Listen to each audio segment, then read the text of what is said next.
बस चुप हो जाओ, बिल्कुल सही बच्चे, अब बोर्ड पे रहेंगे सब बच्चे। देखिए मैं आप लोगों को दो बड़े टॉपिक्स अब तक इस चैप्टर से करा चुका हूं, एक है बोर मॉडल और एक है रदरफोर्ड मॉडल। आप लोगों ने क्लास अटेंड करी है तो आप लोगों को पता होगा ये बोर मॉडल काफी बड़ा मॉडल था, जिसमें मैंने radius, energy in the nth orbit, energy during transition, frequency during transition, wavelength during transitions, सारे मैंने आपको सीरीज बताई थी, Lyman, Balmer, Paschen, Brackett, Pfund questions भी परफॉर्म करवाए थे। तो वो हमने थोड़ा मेजर पार्ट करा है कवर, और गारंटेड क्वेश्चन आना है वहां से, आप जानते हैं। तो वो तो हो चुका भाई। तो चैप्टर हमारा कहीं ना कहीं मिडवे में है, तो अब हम इसको आगे बढ़ाते हैं और अब समझते हैं आगे कहानी। देखिए क्या चीज़ है, पीछे ही बैठ जाओ तुम।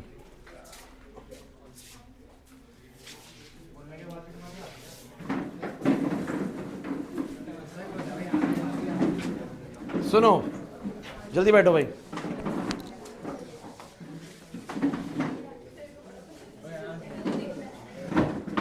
सो गाइज, नेक्स्ट जो मैं आपको बताने वाला हूं वो बताने वाला हूं ऑर्बिटल्स के बारे में।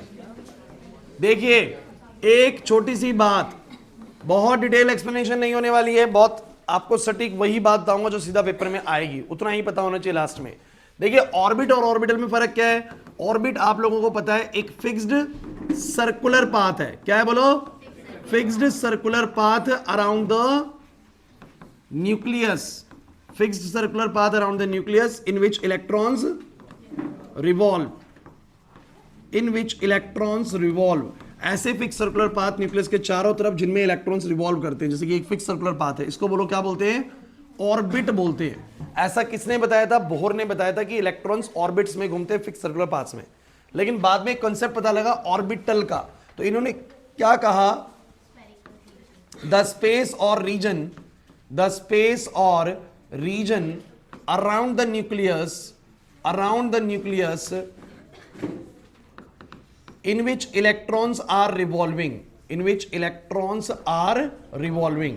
आपको समझना पड़ेगा कि इन दोनों में फर्क क्या है। अराउंड द न्यूक्लियस बोल सकते हैं, लिख दिया वैसे मैंने, तो बोलते हैं इज कॉल्ड ऑर्बिटल।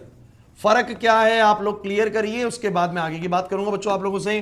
देखिए ऑर्बिट क्या होता है? न्यूक्लियस के चारों तरफ एक फिक्स्ड रास्ता है पूरा का पूरा, ये तो ऑर्बिट है। जैसे अर्थ सन के चारों तरफ फिक्स ऑर्बिट में चक्कर लगा रही है, वो ऑर्बिट होता है। ऑर्बिटल क्या होता है? तो नया कॉन्सेप्ट पता लगता है कि एक्चुअली में इलेक्ट्रॉन्स ना न्यूक्लियस के चारों तरफ एक फिक्स्ड ऑर्बिट में नहीं घूमते हैं, वो ऑर्बिटल में घूमते हैं। अब ऑर्बिट और ऑर्बिटल में फर्क क्या है? तो ये ऑर्बिटल ना बच्चों एक तरह का मान लो स्फेरिकल रीजन है। कैसा रीजन है बोलो? स्फेरिकल रीजन है। वो एक सर्कुलर पाथ है, वो पाथ है। फर्क है दोनों में, पाथ में और रीजन में फर्क है। पाथ होता है एक रास्ता, जैसे रोड से आप आए हो, पाथ है। जैसे एक मक्खी है, कोई कीड़ा जो है ना इस वाले रास्ते पे सीधा चल रही है, उसका पाथ है। रीजन क्या होता है? एक मक्खी पूरे इस रूम में कहीं पर भी घूम सकती है, पूरे स्पेस में कहीं पर भी घूम सकती है, ये इसका बोलो क्या है? रीजन है। तो इलेक्ट्रॉन्स जो होते हैं वो एक ऑर्बिट में नहीं घूम के एक रीजन में घूमते हैं। रीजन मतलब समझो कि जैसे कि मेरे पास ये एक फुटबॉल है और इस फुटबॉल के अंदर इलेक्ट्रॉन कहीं भी घूम रहा है, इस फुटबॉल के अंदर एक मक्खी है वो कहीं भी घूम रही है, तो मैं बोलूंगा कि इलेक्ट्रॉन कोई अच्छा मैं बताओ, एक छोटी सी गोल सी बॉल समझिए, इसके अंदर एक मक्खी को समझिए ऐसे से मोशन कर रही है, तो क्या वो सर्कुलर मोशन कर रही है? नहीं, हम बोलेंगे वो इस पूरे स्पेस में कहीं पे भी जा सकती है। इस पूरे स्पेस में, जैसे इस रूम में कोई मक्खी कहीं पे भी जा सकती है, तो हम बोलेंगे कि ये एक स्पेस में या एक रीजन में घूम रही है, इसको बोलते हैं ऑर्बिटल। इस पूरे स्पेस को बोलो क्या बोलेंगे? ऑर्बिटल। और जो एक रास्ता होता है उसको बोलो क्या बोलते हैं? ऑर्बिट। तो ऑर्बिट और ऑर्बिटल में एक ह्यूज डिफरेंस है ना। ऑर्बिट क्या है बोलो? एक पाथ है, और ऑर्बिटल बोलो क्या है? एक पूरा रीजन, एक पूरा स्पेस है। समझ में आ रही बात? तो इलेक्ट्रॉन्स ऑर्बिट में ना घूम के बोलो किसमें घूमते हैं? ऑर्बिटल में। अब ऑर्बिटल भी बच्चों हमारे जो है ना एक तरह के नहीं है, ऑर्बिटल्स भी हमारे चार तरह के हैं। एक एस ऑर्बिटल, एक पी ऑर्बिटल, एक डी ऑर्बिटल, और एक बोलो क्या? F orbital. ये वाले हमारे कौन से होते हैं बोलो? स्फेरिकल रीजन होते हैं, मतलब हमारे इलेक्ट्रॉन स्फेरिकल रीजन में घूमते हैं। ये वाले कैसे होते हैं बोलो? डंबल रीजन होते हैं। ये वाले हमारे डबल डंबल्स रीजन होते हैं। सुनते चलिएगा, थोड़ी देर में सब कुछ समझ में आ जाएगा। डबल डंबल्स रीजन्स होते हैं, और ये वाले का रीजन्स वगैरह कुछ डिस्कशन होता नहीं है, हालांकि ये भी डंबल्स रीजन ही होते हैं। मल्टीपल डंबल्स में घूमते हैं इसके इलेक्ट्रॉन, मैंने आपको ड्यूरिंग द क्लास समझाया होगा। अब ये है क्या, वो पूरी बात सुनो। पहली चीज समझो कि इलेक्ट्रॉन्स ऑर्बिट में नहीं घूमते हैं, किसमें घूमते हैं? ऑर्बिटल्स में। ऑर्बिटल्स मतलब क्या? पाथ में नहीं घूमते हैं, किसी पूरे स्पेस में घूमते हैं, और वो स्पेस कोई एक तरह का नहीं होता। कुछ इलेक्ट्रॉन्स स्फेरिकल स्पेस में घूमते हैं, कुछ इलेक्ट्रॉन्स डंबल स्पेस में घूमते हैं, कुछ इलेक्ट्रॉन्स डबल डंबल स्पेस में घूमते हैं। मतलब कहने का ये है, कुछ इलेक्ट्रॉन ऐसे घूमते हैं न्यूक्लियस के चारों तरफ, जैसे ये स्पेस है एस ऑर्बिटल का, ये एस ऑर्बिटल का स्पेस है, तो इसके अंदर ना ऐसे से घूम रहे हैं कहीं पे भी, इसके अंदर कहीं पे भी जा सकते हैं, पूरे इस फुटबॉल के अंदर कहीं भी जा सकते हैं। तो अगर इलेक्ट्रॉन्स ऐसे घूम रहे होते हैं तो कौन से ऑर्बिटल में होते हैं, बोलो एस ऑर्बिटल में। कौन से ऑर्बिटल में होते हैं, बोलो एस ऑर्बिटल में। अगर इलेक्ट्रॉन्स न्यूक्लियस के चारों तरफ ऐसे घूम रहे होते हैं, कि जैसे मान लो ये न्यूक्लियस है, न्यूक्लियस इसी में बनाए थे और वो एक्स साइड पे ऐसे घूम रहे हैं, मतलब ये डंबल के अंदर, मतलब ऐसे समझ लो जैसे ये न्यूक्लियस है तो इस तरफ ऐसे डंबल के अंदर घूम रहे हैं। ये डंबल ही तो हो गया ना, अरे ये क्या हो गया, डंबल टाइप शेप हो गया, डंबल बोलते हैं इस शेप को। तो स्फेरिकल नहीं है, स्फेरिकल तो ऐसा होगा, न्यूक्लियस बीच में, स्फेरिकल ऐसा, और न्यूक्लियस बीच में है, उसके साइड में ऐसे घूम रहे हैं, या लेफ्ट साइड पे ऐसे घूम रहे हैं, ऊपर ऐसे घूम रहे हैं, नीचे ऐसे घूम रहे हैं, आगे पीछे, मतलब दो एक्स एक्सिस पे, दो वाई और दो जेड पे। अगर वो डंबल में घूम रहे हैं तो ये कौन सा ऑर्बिटल होता है, बोलो पी ऑर्बिटल। ऐसे इधर भी घूम सकते हैं, इधर भी घूम सकते हैं, इधर भी घूम सकते हैं, समझो मेरी बात को। जेड कैसे होएगा, ये पूरा एक्स है, ये पूरा वाई है, देखो ये एक्स है, ये पूरा वाई है, और ये पूरा क्या होता है, जेड। हालांकि पेपर पे जेड में ऐसे बनाता हूं, लेकिन एक्चुअल में जेड आपको पता है कहां की तरफ होता है, बाहर की तरफ होता है। तो मतलब कि X axis, Y axis, Z पे भी डंबल में घूम सकते हैं। तो इलेक्ट्रॉन मेरे कैसे कैसे घूमते हुए पाए गए, मेरे इलेक्ट्रॉन्स या तो स्पेरिकली घूम रहे थे, या कैसे घूम रहे थे, बोलो डंबल्स पे एक्स पे, या डंबल्स पे वाई पे, डंबल्स पे जेड पे, ऐसे घूम रहे थे। अगर वो स्पेरिकल रीजन में घूमते हैं तो वो कौन से ऑर्बिटल में होते हैं, बताओ जरा, एस ऑर्बिटल में। अगर वो डंबल रीजन में घूमते तो कौन से ऑर्बिटल में होते, बोलो पी ऑर्बिटल में। समझ में आ रहा है कि नहीं आ रहा। तो कुछ इलेक्ट्रॉन ऐसे, कुछ इलेक्ट्रॉन वैसे, ऐसा हो सकता है दोबारा से कोई स्पेरिकल ऑर्बिटल आ जाए, इसमें घूम रहे हैं इलेक्ट्रॉन, इसमें घूम रहे हैं। मैं खराब से कर रहा हूँ सब कुछ, आप बस सुनते चलिए। जरूरी नहीं है कि एक ही एस ऑर्बिटल होता है, एक एस ऑर्बिटल होता है, दूसरा भी आता है बाद में, तीसरा भी आता है। जब जब एस ऑर्बिटल आएगा इलेक्ट्रॉन्स स्पेरिकल शेप में घूमेंगे, जब जब पी ऑर्बिटल की एंट्री दिखाऊंगा तब तब इलेक्ट्रॉन्स कहां घूम रहे हैं, बोलो डंबल शेप में। कहां घूम रहे हैं, बोलो डंबल शेप में। और डबल डंबल भी क्या होता है वो भी मैं आपको बताता हूं, तो आइए सुनते चलिए, बिकॉज मैं आपको बताऊं ये सब चीजें बतानी इसलिए जरूरी है कि क्वांटम नंबर्स ना इनके बिना समझ नहीं आते। अगर मैंने आपको ये सब एक्सप्लेन नहीं करा तो आपको क्वांटम नंबर समझ में नहीं आएंगे, और गारंटीड क्वांटम नंबर पे क्वेश्चन आना है, ये कंफर्म्ड है कि क्वांटम नंबर पे क्वेश्चन बनेगा ही बनेगा आपके पेपर के अंदर। तो ये सारा ही जानना बहुत जरूरी है। तो मोटे मोटे तौर पे बात कर सकता हूं मैं, बहुत डिटेल डिस्कशन अब नहीं कर पाऊंगा कि ऑर्बिटल क्या होते हैं। इतना मोटा मोटा डिस्कशन करूंगा तो आपको आ जाएगा, अगर कभी क्लास में एक बार भी पढ़ा होगा तो चीजें समझ में आ जाएंगी। तो देवे में भी ज्यादा नहीं बताया, ऑर्बिटल्स के बारे में थोड़ा बताया, पता होगा ना ऑर्बिटल्स का, एस ऑर्बिटल, पी ऑर्बिटल। तो एस ऑर्बिटल आपका कैसा होता है, स्फेरिकल होता है, पी ऑर्बिटल कैसा होता है, डंबल होता है, और डी ऑर्बिटल डबल डंबल होता है। एक और बात याद करो, एस ऑर्बिटल में थोड़ी सी ब्रीफिंग करने में हमें लगेंगे 5-10 मिनट, उसके बाद हम सीधा शुरू करेंगे अपना इलेक्ट्रॉनिक कॉन्फ़िगरेशन। एस ऑर्बिटल में बच्चों 2 इलेक्ट्रॉन्स आते हैं। पी ऑर्बिटल में बच्चों कितने इलेक्ट्रॉन्स आते हैं, 6 इलेक्ट्रॉन्स आते हैं। डी ऑर्बिटल में बच्चों कितने इलेक्ट्रॉन्स आते हैं, 10 इलेक्ट्रॉन्स आते हैं। और एफ ऑर्बिटल में 14 इलेक्ट्रॉन्स आते हैं। अब ये कैसे आते हैं वो मैं बस आपको थोड़ा समझाता हूं। देखिए, एक जो टॉपिक अब बहुत जरूरी जो एग्जाम में आएगा वो होता है शेप ऑफ ऑर्बिटल्स। मतलब इसके आने के चांसेस बहुत बहुत हाई रहते हैं कि आपको ऑर्बिटल्स की शेप ड्रॉ करने की आएगी। अगर आपसे को बोले कि मुझे एस ऑर्बिटल की शेप ड्रॉ करके दिखाओ, या मान लो 1s ऑर्बिटल की, पहले एस ऑर्बिटल की, तो एस ऑर्बिटल कुछ नहीं होता, आप लोग बोलेंगे 1s ऑर्बिटल है, शेड कर देंगे 1s ऑर्बिटल है। मतलब कि यहां पर न्यूक्लियस होगा, यहां पर कहीं न्यूक्लियस होगा तो उसके चारों तरफ जो स्पेरिकल रीजन बनेगा वो क्या होगा, 1s ऑर्बिटल। क्या होगा, नहीं समझे ना। अरे मान लो कि यहां पर कोई एटम है तो उसका न्यूक्लियस है, एक्स एक्सिस भी है, वाई भी है, और बाहर की तरफ क्या है, जेड। तो एक बॉल सी बना दो, क्या बना दो, तो आप बोलोगे ये 1s ऑर्बिटल है। इसमें अंदर, इसके अंदर अगर इलेक्ट्रॉन कहीं भी घूम रहा है तो हम बोलेंगे वो एस ऑर्बिटल में। कहां पर है, बोलो एस ऑर्बिटल में। अगर इलेक्ट्रॉन थोड़े से बड़े ऑर्बिटल में घूम रहा है, थोड़े से बड़े, न्यूक्लियस यहां पर है, उससे बड़े स्पेरिकल रीजन में घूम रहा है ये स्पेरिकल रीजन, कैसा रीजन है, बोलो स्पेरिकल रीजन है, तो हम बोलेंगे 2s ऑर्बिटल हो सकता है। 2s बनने से बस थोड़ा सा क्या होता है, बोलो बड़ा होता है। हालांकि एस ऑर्बिटल कोई बनाने को नहीं बोलेगा, सबको पता है एस ऑर्बिटल स्फेरिकल होते हैं, कोई भी ऐसे बॉल से बना देगा, है ना। लेकिन आप लोगों को पी ऑर्बिटल आता है, आया था एस ऑर्बिटल, शेप बनाने को आई थी इसकी। ये तो बहुत ही निकली क्वेश्चन था फिर।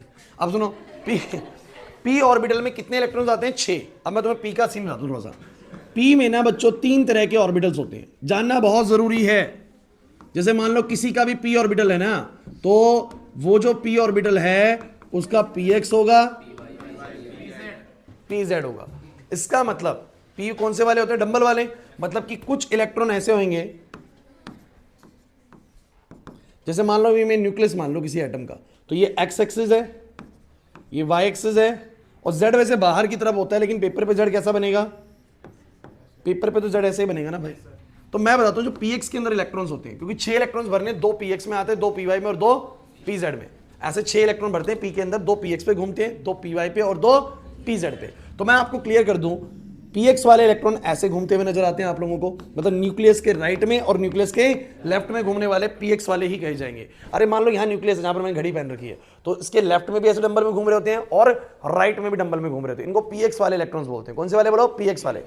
p में क्यों बोल रहा हूँ? क्योंकि डंबल में घूम रहे हैं। x क्यों बोल रहा हूँ? बिकॉज x एक्सिस में घूम रहे हैं। स्पेरिकल घूमेंगे, सीधा ऐसे बोल दूंगा एस ऑर्बिटल में भैया, ठीक है बात। अच्छा पी वाई वाले कैसे होते हैं? फिर यही सेम पी वाई के लिए बनाएंगे हम लोग। हम बोलेंगे पी वाई वाले कैसे घूमेंगे, पी वाई वाले कैसे घूमेंगे बताओ जरा।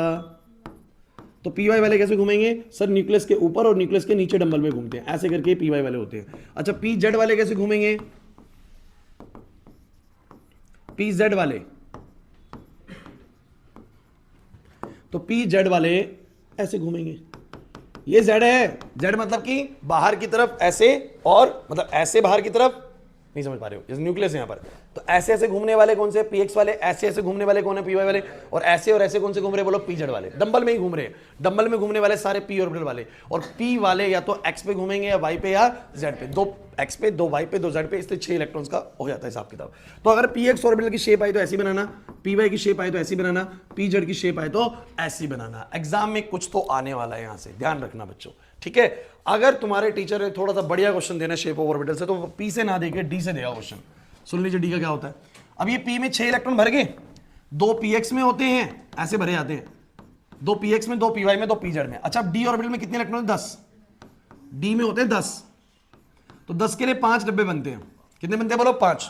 कुछ तो याद होगा, पहले हमने करा हुआ है। एस में 2 इलेक्ट्रॉन आते हैं, बस एक डब्बा बनता है, एक ही डब्बा बनता है, उसमें कुछ होता ही नहीं, बस एक ही स्फेरिकल शेल होती है एस के अंदर। सुनो मेरी बात, डी में होते हैं 4-5 तरह के, d x y, d y z, d z x, d x square, y square, और तो 10 इलेक्ट्रॉन्स कैसे घूमते हैं? 2 इलेक्ट्रॉन इसमें होते हैं, पहले ऐसे बांटता हूं, 10 ऐसे भरे जाते हैं, 5 6 7 8 9 10। एक्चुअली में डी ऑर्बिटल के इलेक्ट्रॉन, पहले बात तो किन इलेक्ट्रॉन्स को आप डी ऑर्बिटल्स के इलेक्ट्रॉन्स कहोगे? ऐसे इलेक्ट्रॉन्स जो डंबल में ना घूम के डबल डंबल में घूमते हो। किसमें घूमते हो? डबल डंबल होता है, 2 बार डंबल में आना जाना करते हो। दिखाता हूं कैसे। तो उनको बोलते हैं डी में मौजूद है। किसमें मौजूद है बोलो? डी ऑर्बिटल में। अब वो डी ऑर्बिटल के भी कई तरीके हैं कि भैया ऐसे घूम रहा है, ऐसे घूम रहा है, ऐसे घूम रहा है। जैसे मैंने बोला डंबल में घूम रहे हो तो पी वाले हैं, लेकिन डंबल में एक्स पे भी घूम सकता है, वाई पे भी और जेड पे भी, तो उनका नाम पी एक्स, पी वाई और पी जेड रख दिया। तभी इस बात समझ में आ रही है। वैसे डी ऑर्बिटल के अंदर क्या होगा, ध्यान सुनिएगा बच्चों। मैंने बनाया ये एक्स एक्सिस, मैंने बनाया ये वाई एक्सिस। पहले बताओ जरा नाम क्या है? मैं जेड भी बनाऊंगा वैसे, लेकिन पहले का नाम बताओ जरा क्या है? D x y. क्या है बोलो? ध्यान देना, d x y, d x y. इस डी एक्स वाई का मतलब क्या होता है कि जो इलेक्ट्रॉन्स है ना, एक्स और वाई का मतलब होता है इसके इलेक्ट्रॉन्स एक्स और वाई के बीच में घूम रहे होते हैं। इलेक्ट्रॉन तो 2 ही हैं, इलेक्ट्रॉन तो बोलो कितने? 2 ही हैं, लेकिन वो इलेक्ट्रॉन इधर से इधर घूमते घूमते कभी इधर चले जाते हैं, इधर घूमते घूमते इधर चले जाते हैं। मतलब इलेक्ट्रॉन 2 हैं, लेकिन उनकी पोजीशंस डबल डंबल में चलती है। यहां घूमते घूमते वहां चला जाएगा, यहां घूमते घूमते यहां चला जाएगा, मतलब एक डंबल में नहीं रहता। पीएक्स वाला इलेक्ट्रॉन यहां है तो यहीं रहेगा, दूसरा वाला यहां है तो यही रहेगा। अपने डंबल चेंज नहीं करते हैं, तो ये सिंगल नंबर में घूमते हैं। पीएक्स के 2 इलेक्ट्रॉन देखो, एक इसमें घूमेगा, एक इसमें घूमेगा। बट यहाँ पर डीएक्स वाई के भी 2 ही इलेक्ट्रॉन है, 2 ही इलेक्ट्रॉन है, बट एक घूमते घूमते यहाँ से कहाँ चला जाता है? यहाँ पर, और घूमते घूमते यहाँ से दूसरा वाला कहाँ चला जाएगा? यहाँ पर, मतलब डबल डंबल्स में घूमते हैं। अच्छा why it is named as d x y. क्यों इसका नाम डीएक्स वाई है? बिकॉज ये एक्स और वाई एक्सिस के बीच में घूमते हैं। कौन सा एक्स और वाई एक्सिस? समझ नहीं आ रहा क्या? जैसे एटम का न्यूक्लियस है, तो न्यूक्लियस के लिए एक्स एक्सिस हो गया यहाँ पर, ये वाला कौन सा एक्सिस हो गया बोलो? वाई। हाँ भाई निकुल, यहाँ पर न्यूक्लियस है, ये एक्स एक्सिस, ये वाला बोलो क्या? वाई। और ये वाला सामने वाला बोलो क्या? जेड। तो मैं जेड नहीं बना रहा हूँ, हालांकि पूरा एटम दिखेगा आप लोगों को ऐसे एक्स वाई और जेड में, मतलब कि पूरा गोल सा एटम बनोगा ना। तो उसमें कहाँ घूमते हैं इसके इलेक्ट्रॉन? डी एक्स वाई के इलेक्ट्रॉन कहाँ घूमते हैं बोलो? इसके यहाँ पर, यहाँ पर, यहाँ पर और यहाँ पर। 2 ही इलेक्ट्रॉन है, कभी यहाँ घूमते घूमते यहाँ आ जाएगा, कभी यहाँ घूमते घूमते यहाँ आ जाएगा। ये पी वालों से कैसे अलग है जरा बताना? पी वालों से कैसे अलग है सर? पहली बात तो पी वाले या तो एक्स एक्सिस पे घूमते हैं, या वाई पे या जेड पे, लेकिन ये कहां घूमते हैं सर? एक्सिस के बीच में। कहां घूमते हैं? एक्सिस के बीच में। और वो भी सर सिंगल नंबर में नहीं घूमते, कभी यहां घूमते घूमते यहां आएगा, कभी यहां घूमते घूमते यहां आएगा। समझ आया कि नहीं आया? तो डीएक्स वाई के इलेक्ट्रॉन्स कुछ ऐसे घूमते हैं। आएगा एग्जाम में, ध्यान रखने वाली चीज, नहीं कर पाओगे, पक्की बात है। अच्छा एक बात और, जेड कहां बनाऊं? वैसे देखो ये क्लियर आप लोगों को पिक्चर, जेड में बना देता हूं यहां पर, लेकिन इसका क्या मतलब है कि जेड पे घूम रहे हैं? नहीं सर जेड पे नहीं घूम रहे, मजबूरी है हमारी जेड को बोर्ड पे यहां पर बनाना, अदरवाइज जेड होता बाहर की तरफ है, मजबूरी है, इसलिए लाइन ऐसे दिख रही है। तो आप लोगों को बस इतना सा ध्यान रखना है कि भले ही मैं इसको ऐसा दिखा रहा हूं, डीएक्स वाई के इलेक्ट्रॉन्स कहां घूम रहे हैं? एक्स और वाई के बीच में, ये भी एक्स और वाई के बीच में, बस दिख जेड पे रहा है। किस पे दिख रहा है बोलो? जेड पे। अच्छा आप सब बच्चे बताओ डी वाई जेड के इलेक्ट्रॉन कहां घूमेंगे? डी वाई जेड के इलेक्ट्रॉन्स कहां घूमेंगे? तो x बनाया, y बनाया, z बनाया। जो डी वाई जेड के इलेक्ट्रॉन्स हैं, डी वाई जेड के इलेक्ट्रॉन्स, डी वाई जेड के इलेक्ट्रॉन्स, ये कहां घूमेंगे? वाई और जेड एक्सिस के बीच में। अब वाई और जेड कहां होता है? ये एक्स था, ये एक्स था, ये वाई था, और ये बाहर की तरफ बोलो क्या था? जेड था। तो आप एक्स को फिलहाल हटा के देखो, आपको पता लग जाएगा वाई और जेड यहां घूमेगा, यहां घूमेगा, यहां घूमेगा, यहां घूमेगा, अलग जगहों पे घूम रहे। उसके कहां घूम रहे थे? उसके यहां घूम रहे थे, यहां यहां यहां यहां। अरे उसके एक्स और वाई के बीच में घूम रहे थे, इसके वाई और जेड के बीच में घूमेंगे। लेकिन बनाओगे कैसे? तो एक तो वाई और जेड के बीच में बना दो, वाई और जेड के बीच में बना दो। बना दिया, बना दिया। और एक ना मजबूरी है हमारी, हमें दिखाना पड़ेगा बस एक्स पे, लेकिन वो एक्स पे नहीं है। जैसे कि यहां पर दिख रहा है जेड पे, बट वो जेड पे, वो है एक्स और वाई के बीच में। सिमिलरली यहां पर भी वो वाई और जेड के बीच में एक तो बन जाएगा, दूसरा वाला आपको दिखता है एक्स पे, बट वो एक्स पे नहीं होता, वो वाई और जेड के बीच में ही होता है। क्लियर हुआ? नेक्स्ट बताओ मुझे जल्दी से, नेक्स्ट क्या है? नेक्स्ट है हम लोगों का डी जेड एक्स। क्या है बोलो? तो इसके इलेक्ट्रॉन्स कहां घूमेंगे बताओ जरा? जेड और एक्स के बीच में, जेड और एक्स के बीच में। तो जेड और एक्स के बीच में ये वाला स्पेस है, ये वाला स्पेस है, और अगला तुम्हें दिखेगा वाई पे, बट वो वाई पे है नहीं। इसलिए बनाने का तरीका थोड़ा सा स्मार्ट रखना एग्जाम के अंदर, कि आप लोग जो बना रहे हो बहुत तरीके से बना रहे हो। समझ में आ रहा है मैं क्या कहना चाह रहा हूं? कि एक तो एक्स और वाई के बीच में बिल्कुल दिखेगा, एक जेड पे दिखेगा, बट वो जेड पे, फिर यहां पर वाई और जेड के बीच में एक तो दिखेगा वाई और जेड के बीच में, बट दूसरा वाला एक्स पे दिख रहा है, बट वो एक्स पे नहीं है। आपको बस समझ में आना चाहिए कि 2D बोर्ड पे 3D चीज बनाने लग रहे हो तो आपको ऐसा दिखेगा। क्लियर हुआ कि नहीं हुआ? नेक्स्ट बताओ जरा क्या है? कुछ इलेक्ट्रॉन्स घूमते हैं, ध्यान से नाम पढ़ो उसका क्या है? कुछ इलेक्ट्रॉन्स कहां घूमते हैं? नाम पढ़ो। D x square y square. D x square मतलब कि कहां घूमते हैं? एग्जैक्टली एक्स पे घूमते हैं, और एग्जैक्टली ये कहीं नहीं, सिर्फ एक्स और वाई पे ही घूमते हैं। जहां ये स्क्वायर वाला टर्म आता है, ये एग्जैक्टली इलेक्ट्रॉन्स एक्स और वाई पे घूमते हैं। फिर बच्चे कहेंगे फिर इनको सर पी एक्स और पी वाई क्यों नहीं बुला लेते? यार पी एक्स और पी वाई वाले में एक फर्क है। पी एक्स वाला अपनी जगह छोड़ के कभी नहीं भागता, पी वाई वाले भी अपनी जगह छोड़ के नहीं भागता। लेकिन ये कैसे घूमते हैं? यहां घूमते घूमते वहां चला जाएगा, वहां घूमते घूमते यहां आ जाएगा। ये है डबल डंबल्स। क्या है बोलो? इलेक्ट्रॉन्स अपनी पोजीशन एक डंबल से दूसरे नंबर में चेंज कर लेते हैं, इसलिए इनको डबल डंबल बोलते हैं। और ये होगा d x square y square. समझ बिल्कुल नहीं आ रहा सर? एटलीस्ट अगर एक बार करा हुआ तो फिर तो ये बिल्कुल एकदम क्रिस्टल क्लियर हो जाएगा, और एक बार भी नहीं करा हुआ तो फिर आपकी समझ के ऊपर है कि आप कितनी अंडरस्टैंडिंग बना सकते हैं चीज़ों की। क्योंकि क्लास में तो बहुत तसल्ली से करवाया मैंने ये सब, लेकिन अभी रिवीजन है बच्चों, उतनी तसल्ली अगर मैंने करी तो फिर एक ही टॉपिक करो बस, फिर तो कुछ नहीं हो सकता ना। तो लास्ट रिवीजन टाइम है, हम लोग इसी स्पीड में कर सकते हैं। इसके बाद आता है बच्चों डी जेड स्क्वायर। अब ये कहता है कि जो इलेक्ट्रॉन्स है ना, अब कहाँ घूम रहे होते हैं? इसके इलेक्ट्रॉन्स जेड पे घूम रहे होते हैं। कहाँ घूम रहे होते बोलो? जेड पे घूम रहे होते हैं। जेड के चारों तरफ एक रिंग सी बनाते हैं, ऐसे करके एक रिंग सी बनाते हैं, मतलब घूम जेड पे ही रहे होते हैं। कहां घूम रहे होते हैं बोलो? जेड पे या जेड के इर्द गिर्द घूम रहे होते हैं, ऐसे करके घूम रहे होते हैं। मैं हाँ ये दिखाई थी मैंने वीडियो आप लोगों को। मैं एक बहुत सिंपल सी बात बस आप लोगों से कहना चाहता हूं,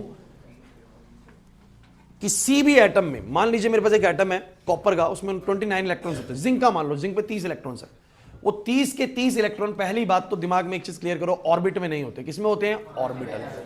मतलब कि वो एक सर्कुलर पाथ में नहीं होते, वो एक पर्टिकुलर रीजन में घूम रहे हैं, चाहे वो स्फेरिकल रीजन है, चाहे वो डंबल रीजन है, चाहे वो डबल डंबल रीजन है। अगर वो घूम रहे हैं किसी स्फेरिकल रीजन में तो कौन से ऑर्बिटल का हिस्सा है? S orbital.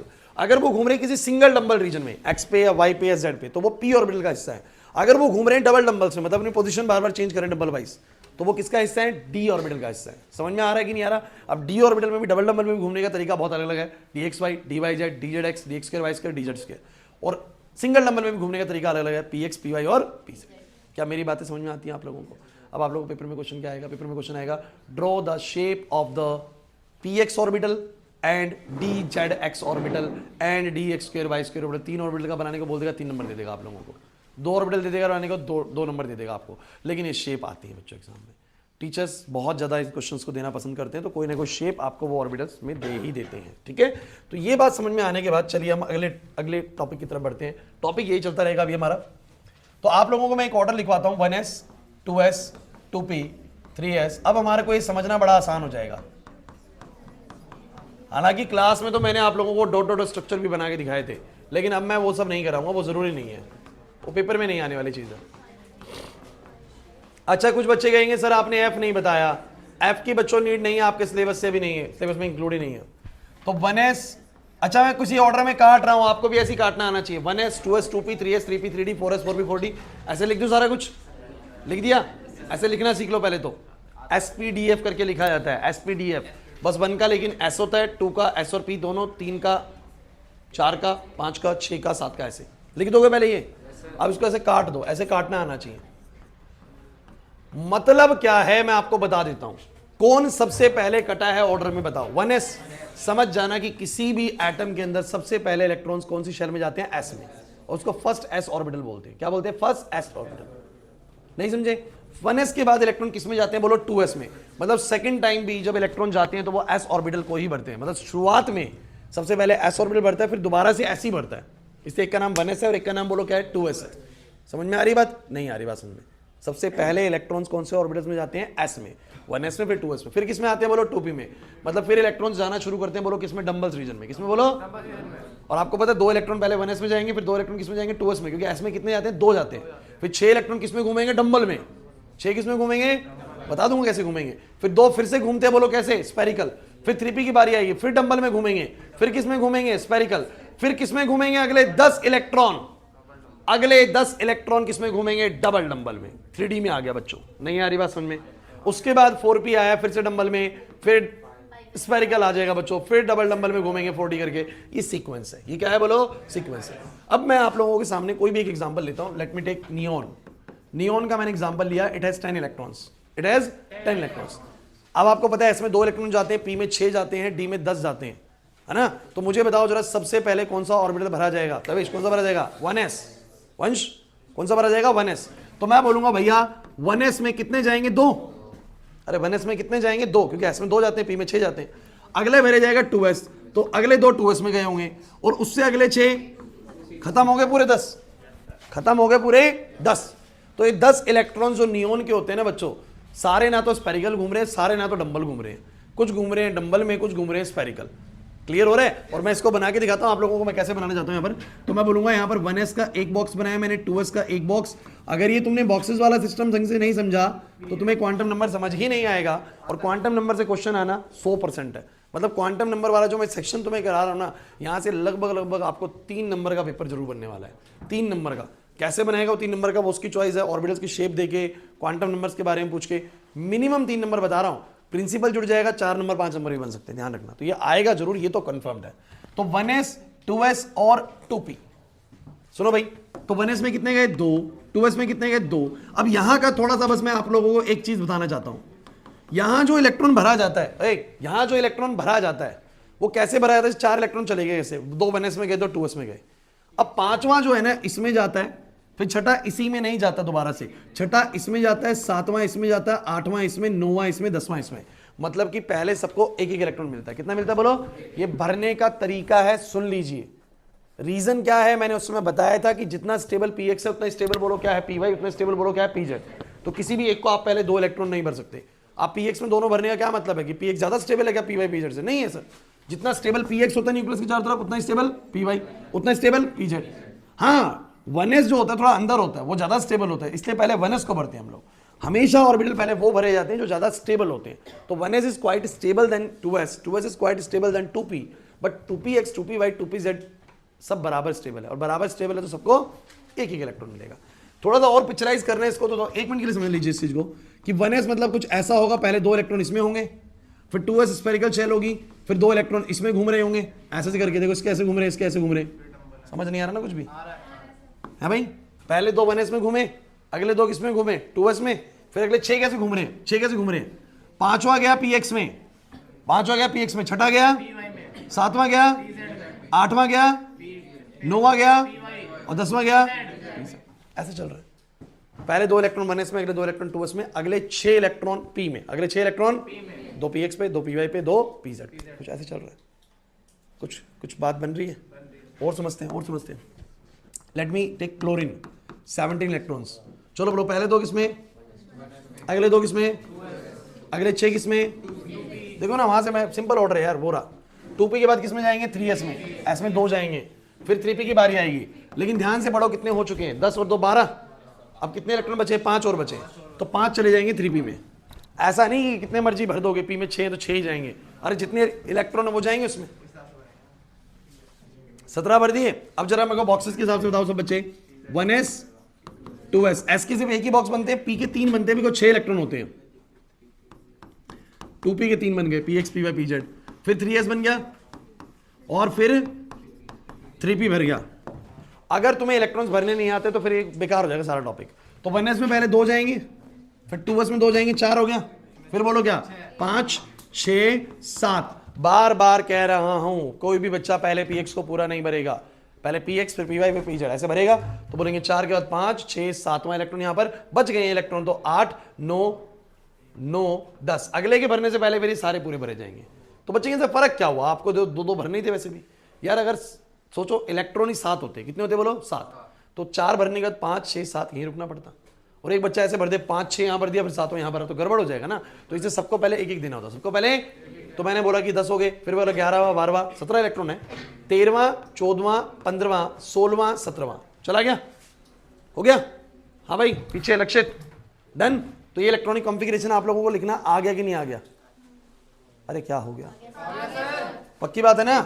और ये कुछ नहीं है जो मैं बना रहा हूं ना, ये 1s है, फिर 2s है, फिर बोलो 2p में कैसे, 5वां इलेक्ट्रॉन इसमें, 6ठा इसमें y पे, 7वां z पे, 8वां इधर, 9वां इधर, 10वां इधर, फिर 11वां 12वां किसमें गया 3s में, फिर 13वां 3px। अरे 2px और 3px में इतना ही फर्क होगा कि वो 3px थोड़ा बड़ा होगा, जैसे 1s से बड़ा 2s होता है, तो वैसे 3px बस 2px से थोड़ा बड़ा होता है बस, और कुछ फर्क नहीं होता। 4px थोड़ा और बड़ा होगा एक साइड पे।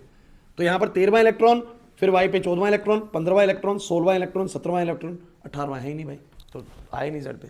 तो ये तो बस ऐसे ही, तो कोई नहीं पूछेगा, बस तुम्हें पता होना चाहिए किस ऑर्डर में ये इलेक्ट्रॉनिक कॉन्फ़िगरेशन भरा जा रहा है। क्लियर हुआ या नहीं हुआ? क्लैरिटी है? अगली चीज सुनो, एक बात और सुन लो, एक बात और सुन लो। मुझे बताओ अगर मैं आयरन को भरता हूं, आयरन का 26 होता है, आयरन का 26 होता है।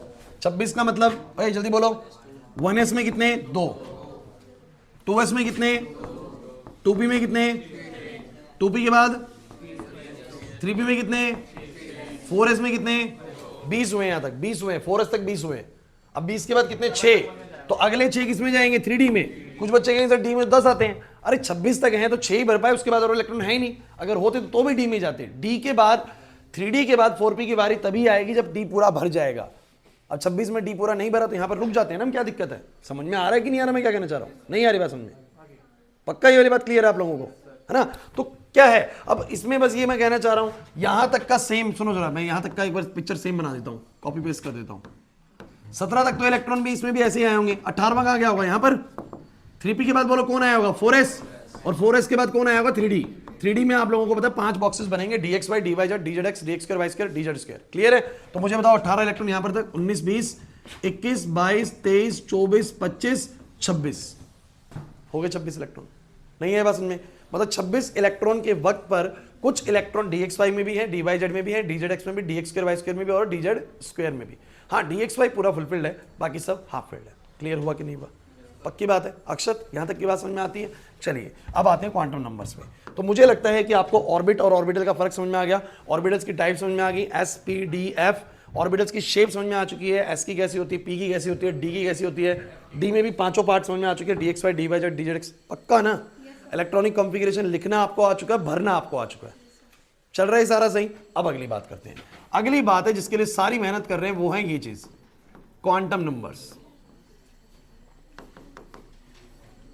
कुछ नहीं है, क्वांटम नंबर्स को ऐसे समझिए जैसे कि आप लोगों की आइडेंटिटी जो है, आप लोगों की जो पहचान है, कुछ चीजों से करी जाती है, जैसे कि आपका नाम, आपका फादर्स नेम, मदर्स नेम, आपका एड्रेस, आपका फोन नंबर, ये सब चीजें आपकी आइडेंटिटी बताते हैं। और क्लास में ऑलमोस्ट सभी बच्चों की चीजें अलग अलग होती हैं, हो सकती हैं कुछ चीजें आपको सेम मिल जाए, दो बच्चों के नाम सेम मिल जाए, नाम अलग हो सकता है, फादर्स नेम सेम मिल जाए, है ना, लेकिन मोबाइल नंबर कुछ तो अलग मिलेगा ना। चारों पांचों चीजें सेम तो नहीं हो सकती, दो भाई बहनों की भी नहीं हो सकती सेम ना चारों चीजें। समझ में आ रहा है कि नहीं आ रहा? तो कुछ चीज तो अलग मिलेगी। वैसे ही अगर समझ लीजिए आयरन में कितने इलेक्ट्रॉन थे? 26। कितने थे बोलो? 26 थे। भी सब अलग अलग ऑर्बिटल्स में बैठे हुए हैं, कोई एस में, कोई पी में, कोई डी में, कोई स्पेरिकल घूम रहा है, कोई डंबल घूम रहा है, कोई डबल डंबल घूम रहा है, कोई डंबल में भी घूम रहा है तो कोई एक्स पे घूम रहा है, कोई वाई पे घूम रहा है, कोई जेड पे घूम रहा है। तो एक्चुअली में 26 के 26 इलेक्ट्रॉन की आइडेंटिटी अलग है। 26 के 26 इलेक्ट्रॉन की आइडेंटिटी आप बोलेंगे एक एस में है, एक पी में है, अलग आइडेंटिटी होगी। बोले कि अगर दो पी में भी हैं तो एक पी एक्स पे है, एक पी वाई पे है। कोई पीवाई में भी है तो एक ऊपर है और एक नीचे, तो हर एक इलेक्ट्रॉन की आइडेंटिटी बोलो क्या है, अलग। जैसे आपकी आइडेंटिटी पहचानने के लिए कुछ पैरामीटर्स बनाए गए, नाम, फोन नंबर, एड्रेस वगैरह, वैसे इन इलेक्ट्रॉन्स की पहचान करने के लिए भी 4 पैरामीटर्स बनाए गए। उनमें से एक पैरामीटर का नाम है प्रिंसिपल क्वांटम नंबर। सुन लीजिए, एक पैरामीटर है प्रिंसिपल क्वांटम नंबर जिसको एन से डिनोट करते हैं। एक होता है बच्चों हमारा एजीम्यूथल क्वांटम नंबर, ध्यान देना बच्चों, बातें नहीं, एजीम्यूथल क्वांटम नंबर एल। एक होता है हम लोगों का मैग्नेटिक ऑर्बिटल क्वांटम नंबर। मुश्किल से 15 मिनट के अंदर मैं खत्म करा दूंगा इस चीज को, उसके बाद बस हिजनबर्ग्स और डी ब्रोगली बचेगा बस। और एक है, सारे इंपॉर्टेंट है, इलेक्ट्रॉन स्पिन क्वांटम नंबर जिसको एमएस से डिनोट करते हैं। अब सुन लो, अब सुन लो, ए बच्चों, हाँ रुक गई, हेलो, नहीं चल रही है वीडियो, चाहे बिल्कुल बंद हो जाए ना तब बताना मुझे। ओए क्या बोल रहा है, एप्पल के फोन में दिक्कत है, पूरे साल वीडियो कवर कर ली तूने इन सबसे, देखो इसमें कमी लग रही है। अब सुनो भाई, ये चारों क्वांटम नंबर्स क्या होते हैं, बहुत क्लियरली मैं आप लोगों को बताता हूं। हर इलेक्ट्रॉन का अपना एक अलग एड्रेस है। लवेश बातें मत कर, कितना भी आप लोगों को टॉपिक आता हो बट रिवीजन जरूरी है, और आप लोगों को यहीं पर ही सारा करा दूंगा चैप्टर, ढंग से सुन लो। अभी तक की सारी बातें क्लियर हैं। 15 मिनट का क्वांटम नंबर है, फिर छोटा सा ब्रेक दूंगा आप लोगों को हिजनबर्ग्स और डी ब्रोगली शुरू कराने से पहले, ठीक है। 15 से 20 मिनट में खत्म हो जाएगा पक्का। तो मेरी बात सुनो, जो 1s है ना बच्चों, इसका जो n होता है 1 होता है। n मतलब क्या बच्चों, प्रिंसिपल क्वांटम नंबर। आपको सिंपल सा बस ये देखना है कि वो किस ऑर्बिटल में है। अगर इनमें से किसी भी ऑर्बिटल में 2s 2p में से, तो इनका प्रिंसिपल क्वांटम नंबर 2 होता है। इन सबका प्रिंसिपल क्वांटम नंबर, इन सबका प्रिंसिपल क्वांटम नंबर 4। अबे 2 पे क्यों अटक गया, 2 के बाद 3 भी तो आएगा। उसके बाद बोलो क्या, 5, 6 और 7। मेरा कहने का मतलब कि अगर कोई इलेक्ट्रॉन 4D में है, किसमें बोलो, सॉरी 3D में है मान लो, तो उसके इन सभी इलेक्ट्रॉन्स का प्रिंसिपल क्वांटम नंबर बोलो क्या है, 3 है। मैं बच्चों बच्चों बच्चों प्लीज देखो, कुछ भी नहीं है, आप लोग अटेंटिव रहोगे, इंटरेस्टिंग रहेगा पार्ट, सारा का सारा एग्जाम में आना है, ये मैं आपको बता रहा हूँ। तो चैप्टर में इसके अलावा कुछ बचेगा ही नहीं। बोर मॉडल, रिजर्वोयर मॉडल करा चुका हूँ, और ये क्वांटम नंबर नेक्स्ट पार्ट बचता है। चलिए 9 नंबर का चैप्टर है, ये पता है ना आप लोगों को क्यों इतना जोर दिया जा रहा है इस चैप्टर के ऊपर। 9 मार्क्स का चैप्टर है, हाइड्रोकार्बन के बाद इसी का नंबर है ज्यादा वेटेज के अंदर, समझ में आ रही बात। हाइड्रोकार्बन 11 नंबर का बस, ठीक है। अब सुनो भाई, तो आप लोगों को ध्यान रखना है कि जैसे जो नंबर आगे लिखा हो, जैसे कि 4 किसी के आगे लिखा हुआ है, 4s 4p 4d, तो उसका प्रिंसिपल क्वांटम नंबर क्या होगा भाई, 4 होगा। समझ नहीं आ रहा ना कुछ। अब एक बात और सुनो, ये तो हो गया प्रिंसिपल क्वांटम नंबर। अगली चीज होती है एजीम्यूथल क्वांटम नंबर। मेरी बात सुन लो, हमने क्या करे, हमने ना ऐसे बनाया, जैसे s ऑर्बिटल हुआ, p ऑर्बिटल हुआ, d ऑर्बिटल हुआ, f ऑर्बिटल हुआ, हमने इनको ने कोड दे दिया जिसको मैंने L से डिनोट करा, जिसको मैंने बोला एजीम्यूथल क्वांटम नंबर। ये हमने अपनी मर्जी से दिया है। S को 0 मिला है नंबर, P को 1 मिला है, और D को 2 मिला है, और F को 3 मिला है। मतलब कि अगर कोई आपको ये कहे, अंकित कोई आपको कहे कि कोई इलेक्ट्रॉन का ना प्रिंसिपल क्वांटम नंबर 3 है, तो तुम्हारे दिमाग में क्या आता है कि या तो वो 3s में है, 3p में है, या 3d में। 3 वाले किसी सीरीज में, 3 वालों में है किसी में, 2 वालों में नहीं हो सकता, 2s 2p में नहीं हो सकता। n3 बोल दिया मतलब 3 वालों में। दूसरी बात, उसने बोला उसका एजीम्यूथल क्वांटम नंबर जो है ना 1 है, तो ये हमने सबके लिए फिक्स करा हुआ है कि s का एजीम्यूथल 0 होता है, p का 1 होता है, d का 2 होता है, और इसका 3 होता है। जैसे कि पिन कोड लगाए थे हम लोग कि रामा विहार के आसपास का पिन कोड 110081 है, दूसरी उसका कुछ और है, तीसरी उसका कुछ और है। या हम सेंटर में पिन कोड बना दें, जो बच्चे राम विहार से आ रहे हैं उनका पिन कोड 0 है, फिर जो मछली से आ रहे हैं उनका 1 है, कराला से आने वालों का 2 है, और जो फिर कंचावला से आ रहे हैं उनका 3 है। ये हमने बना दिया बस कोड, और आपके आईडी कार्ड में चढ़ा दिया। तो वैसे ही इलेक्ट्रॉन्स का बस कोड बना हुआ है कि वो जिस ऑर्बिटल में मौजूद है उसके हिसाब से उनका एजीम्यूथल क्वांटम नंबर 0 1 2 3 दिया हुआ है। कोई दिक्कत लगती है इस बात से? नहीं आ रहा समझ, नहीं आ रहा समझ। तो मैं आपको एक बात क्लियर कर देता हूं, प्रिंसिपल क्वांटम नंबर में किस बारे में बताता है। अच्छा बोलना जरा, जैसे ही मैंने बोला n3 है, तो या तो 3s है या 3p है, लेकिन L1 बोलते तुम्हारे दिमाग में क्या घंटी बची? L1 बोलते तुम्हारे दिमाग में क्या घंटी बची? नहीं आ रहा? L1 बोलते ही क्या बना 3p है सर, ये पक्का 3p में है। इलेक्ट्रॉन किसमें है बोलो 3p। अगर किसी का n3 है और L1 है तो वो डेफिनेटली 3p ऑर्बिटल के अंदर मौजूद पाया जाएगा, वो 3s में नहीं हो सकता, बिकॉज L0 होना चाहिए 3s में होने के लिए। समझे मेरी बात को? चलो बताना जरा, n4 है और L3 है, बताना किसमें है 4f में है, 4f ऑर्बिटल के अंदर मौजूद है। समझ में आ गया? तो इस एड्रेस से मैं पता लगने लग गया कि उसका n और l क्या। अच्छा n क्या बताते हैं, मैं आपको बता देता हूं। n determines the size of orbital. Size भी बोल सकता हूं, एनर्जी बोल सकता हूं। Size and energy of orbital. आप कहेंगे सर कैसे? अरे यार मैंने बोला कि मेरे इलेक्ट्रॉन का n 2 है, इसका मतलब वो किसी छोटे ऑर्बिटल में है, 2s 2p ऐसे ऑर्बिटल में, और मैं बोलूं n 5 है, इसका मतलब 5s 5p 5d, मतलब बड़े जो ऑर्बिटल आएंगे बाद में उनमें मौजूद है। समझो n के नंबर से तुम्हें क्या आइडिया लगता है, जल्दी बोलना शुरू करो। n से मुझे साइज का आइडिया लगता है कि मेरा इलेक्ट्रॉन कितने बड़े ऑर्बिटल में है। अगर n छोटा है तो किसी छोटे ऑर्बिटल में है, 1 या 2 छोटे ऑर्बिटल में है। अगर n 5 या 6 है तो इसका मतलब किसी बड़े ऑर्बिटल का हिस्सा, 6 है 6p 6d ऐसे किसी ऑर्बिटल का हिस्सा। समझ नहीं आ रहा ना कुछ भी? दूसरी बात, L से क्या आइडिया लगता है मुझे? अच्छा L जैसे ही मैं 0 बोलता हूं आपको क्या पता लगता है? S ऑर्बिटल में। 1 बोलते ही P ऑर्बिटल, 2 बोलते ही D, तो आपको शेप का आइडिया लग रहा है कि कौन सी शेप में, स्फेरिकल में, डबल में, डबल में। तो बोलते हैं it determines the shape of orbital. ये किसकी बात करता है बोलो? ये शेप को डिटरमाइन करता है। ये किसको डिटरमाइन करता है बोलो? शेप को। तो जैसे मैंने बोला n3 L1, आपको पता लगा 3p। क्या पता लगा बोलो? 3p में है सर। लेकिन क्या ये पता लगा, बहुत इंपॉर्टेंट चीज है, क्या तुम्हें ये पता लगा कि 3p के वो 3px में है, 3py में है? ये थोड़ी ना पता लगा, सिर्फ इतना पता लगा कि n3 है, L1 है, तो वो 3p में है। अब 3p में भी तो वो 3p का मतलब होगा डंबल शेप में है, लेकिन ये थोड़ा ना पता लगा x पे डंबल है, y पे है या z। मतलब ओरिएंटेशन का नहीं पता लगा। किसका नहीं पता लगा बोलो? ओरिएंटेशन। x पे है या y पे है या। तो आपको जो तीसरा नंबर है मैं लिख देता हूं, पहले फिर बताता हूं इसका। It determines the orientation of orbital. Orientation of orbital, आपको अंदाजा भी नहीं है कि कितनी इंपॉर्टेंट चीज मैं आपको बता रहा हूं। ये 3 चीजें जो है ना, ये एग्जाम में पूछी जाती है एक नंबर के अंदर। आपसे बोलते हैं कि बताओ ये क्या सिग्निफाई करता है, ये क्या सिग्निफाई करता है। L से सिर्फ शेप का पता लगता है, ये नहीं पता लगता वो px पे है, py पे, pz पे। लेकिन मैग्नेटिक ऑर्बिटल क्वांटम नंबर आपको उसकी ओरिएंटेशन बताता है कि वो x पे है या y पे है या z पे। अब मैं तुम्हें ml का खेल बताता हूं। ml की जो वैल्यूज होती है ना बच्चों, बस ध्यान रखना, -l से l याद रखो। क्या याद रखो? -l से l, जितना उसका l होता है उसमें -l से l चले जाओ। अब कैसे, जैसे मैं दिखाता हूं।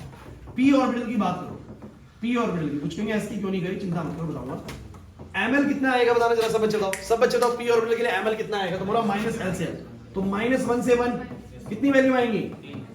-1 0 और 1। तो याद रख लीजिए p ऑर्बिटल के अंदर, बोर्ड पे बने रहो, सारी बातें क्लियर हो जाएंगी अगर तुमने ध्यान से सुन लिया तो। p ऑर्बिटल के अंदर तुम लोगों को पता है 3 तरह के ऑर्बिटल्स होते हैं, बोलो कौन कौन से? px, py और pz।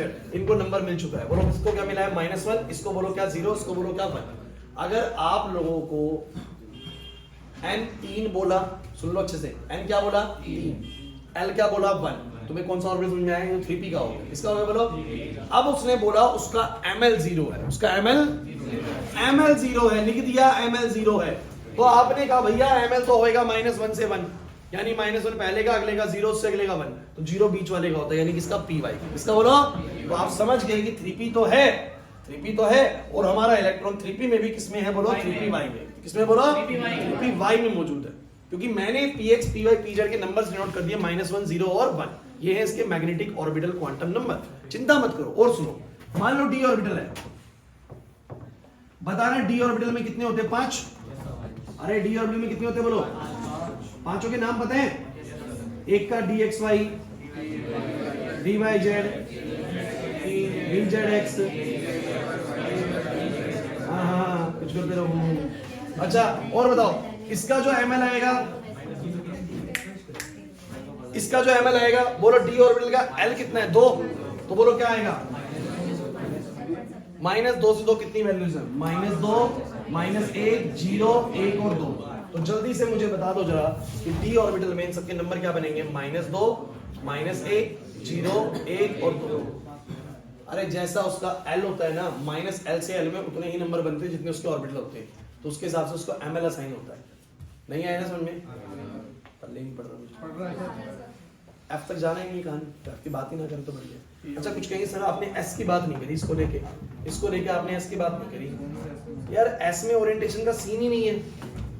अगर आप मुझसे एस ऑर्बिटल की बात करोगे, सुनते चलो अभी कोई दिक्कत नहीं है, तो आप बोलोगे -0 से 0, एक ही नंबर आएगा 0। और 0 क्यों भैया? क्योंकि जो s ऑर्बिटल होता है उसके पास एक ही ऑर्बिटल होता है, उसका ml बोलो कितना हो जाता है 0, उसका ml बोलो कितना हो जाएगा 0।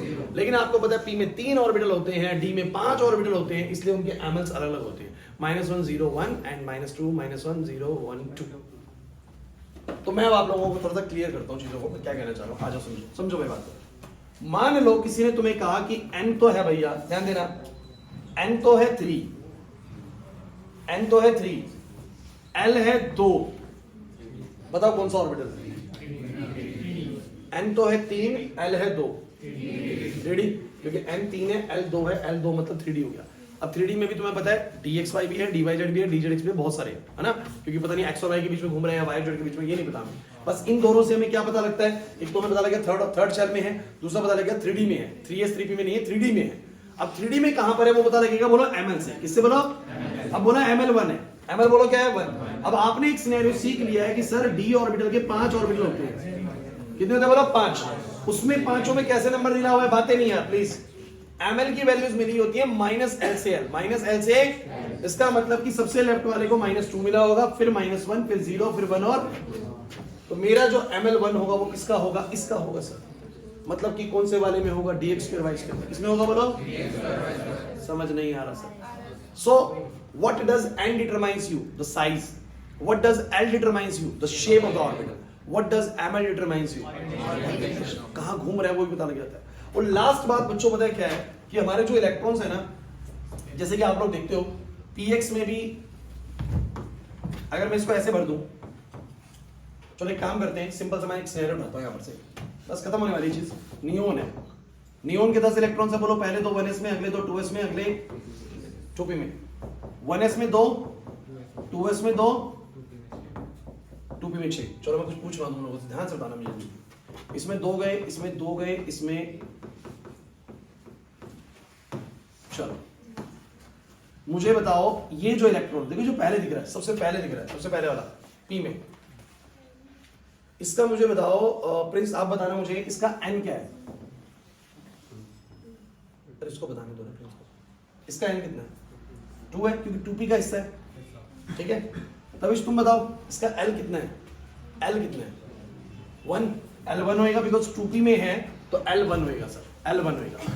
इसका ml कितना है? क्योंकि सर ml क्या मतलब px py pz, तो हमने कैसे ml दिए हुए?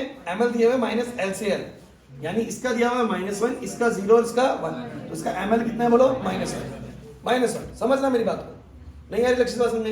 अच्छा 3 मैंने लिख दिए। अब एक काम करता हूं, इसी के बगल में एक और इलेक्ट्रॉन आपको दिख रहा होगा, देखना ये रहा, ये रहा, ये बगल वाला। मुझे बताओ इसका n कितना है? क्योंकि ये भी 2p का है तो n इसका भी 2 है। l कितना है सर? 2p का, तो l इसका भी 1 है।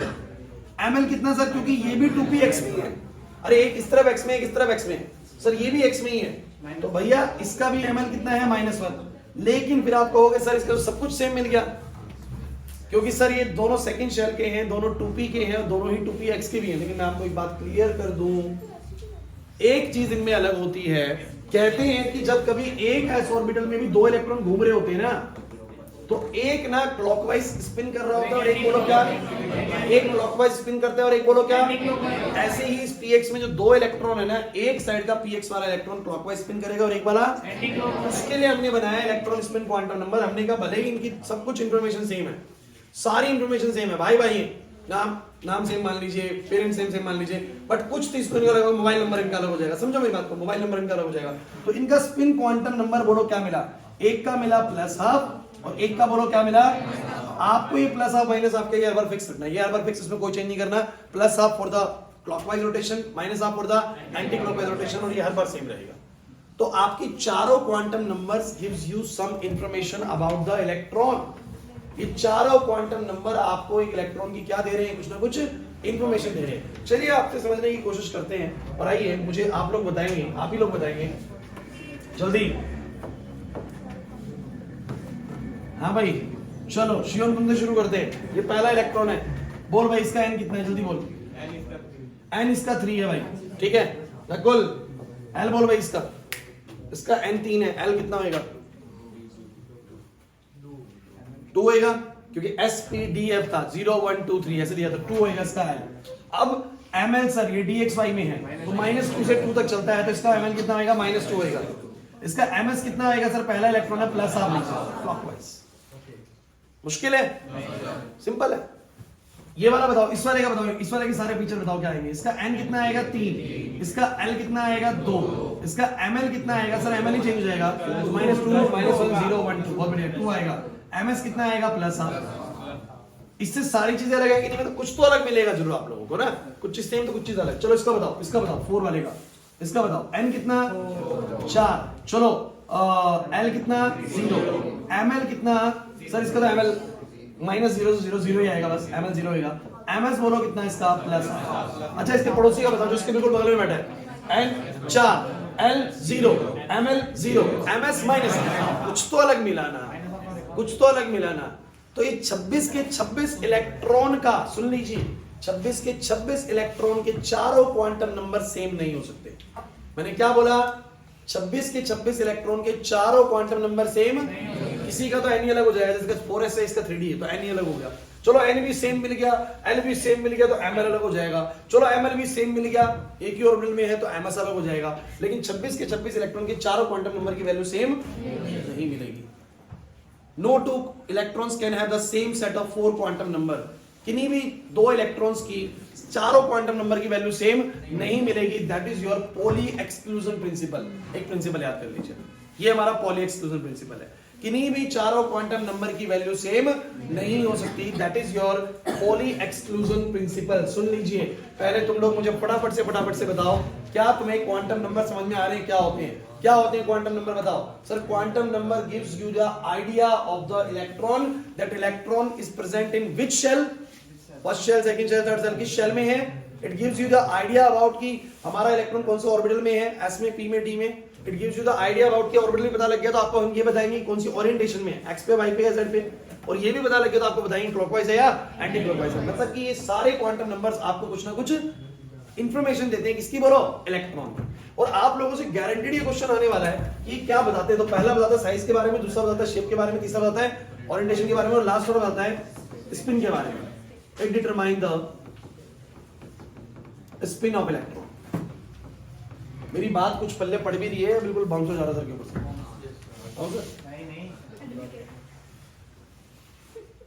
क्या हो गया, क्या कह रही है? समझ आ रहा है कि नहीं आ रहा? अब सुनो, ये जो मैंने पॉली एक्सक्लूजन बोला, ये क्या बोला? पॉली एक्सक्लूजन प्रिंसिपल में क्या क्या होता है बोलो? No two electrons can have the same set of, किन्हीं भी दो इलेक्ट्रॉन के चारों क्वांटम नंबर की वैल्यू सेम नहीं मिलेगी। ठीक है। दूसरी बात इन्होंने एक और बात बोली थी, क्या बोली थी? In an orbital there are two electrons and both have opposite spin. एक ऑर्बिटल के अंदर दो इलेक्ट्रॉन जो होते हैं उनकी स्पिन कैसी होती है बोलो? अपोजिट होती है। तो इनकी दो बातें थी। कभी कभी वो क्या करते हैं मैं आपको बताता हूं, क्यों बोलते हैं write down the poly exclusion principal. एक नंबर क्वेश्चन, बड़ा जरूरी question, write down poly exclusion principal. ऐसे बोलेगा लिखने को, लिख देंगे है ना। दोनों में से कोई भी स्टेटमेंट लिख देना, दोनों लिख देना आपके। कभी कभी वो क्या बोलता है कि ये स्टेटमेंट किसने कही थी? No two electrons can have the same set of 4 quantum number. ये किसने कही थी? तो बोलेंगे पॉली ने कही। पॉली भाई समझ में आ रहा है? ठीक है। अच्छा नेक्स्ट सुनो। अच्छा बस हंस रूल सुनो बच्चों, प्लीज ज्यादा देर नहीं, 5 मिनट और लगे। हंस रूल सुनो। हंस रूल क्या है? अच्छा आप लोग मुझे बताओ, जब p ऑर्बिटल को भरना था, सुन लो तो p में कैसे भरा गया? पहले इसको, फिर इसको, फिर इसको। किसी भी एक को पहले पेयर, अरे जो सेम एनर्जी वाले होते हैं उनको कभी भी पहले पूरा पेयर नहीं करते, सबको पहले एक ही देते हैं। अच्छा डी वाले को भरा था तो कैसे भरा था? तो आप ना इसकी स्टेटमेंट तो खुद से पढ़ लेना। बस ये अपनी स्टेटमेंट में यही कहता है कि जब हम p ऑर्बिटल और d ऑर्बिटल को भरते हैं तो उसमें पेयरिंग तब तक नहीं करते until the each orbital occupied 1 electron। each orbital is singly occupied. वो क्या बोलता है? The pairing of the electron in the p orbital and in the d orbital does not take place until the each orbital is singly occupied. नहीं समझे ना मैंने क्या बोला? The pairing of the electrons in the p orbital and in the d orbital does not take place until the each orbital is singly occupied. That is your Hund's rule. अरे भैया जो पढ़ा है वो सब रूल्स में लिख दिया बस मैंने ना, तो मैंने बोला क्या? The pairing of electrons does not take place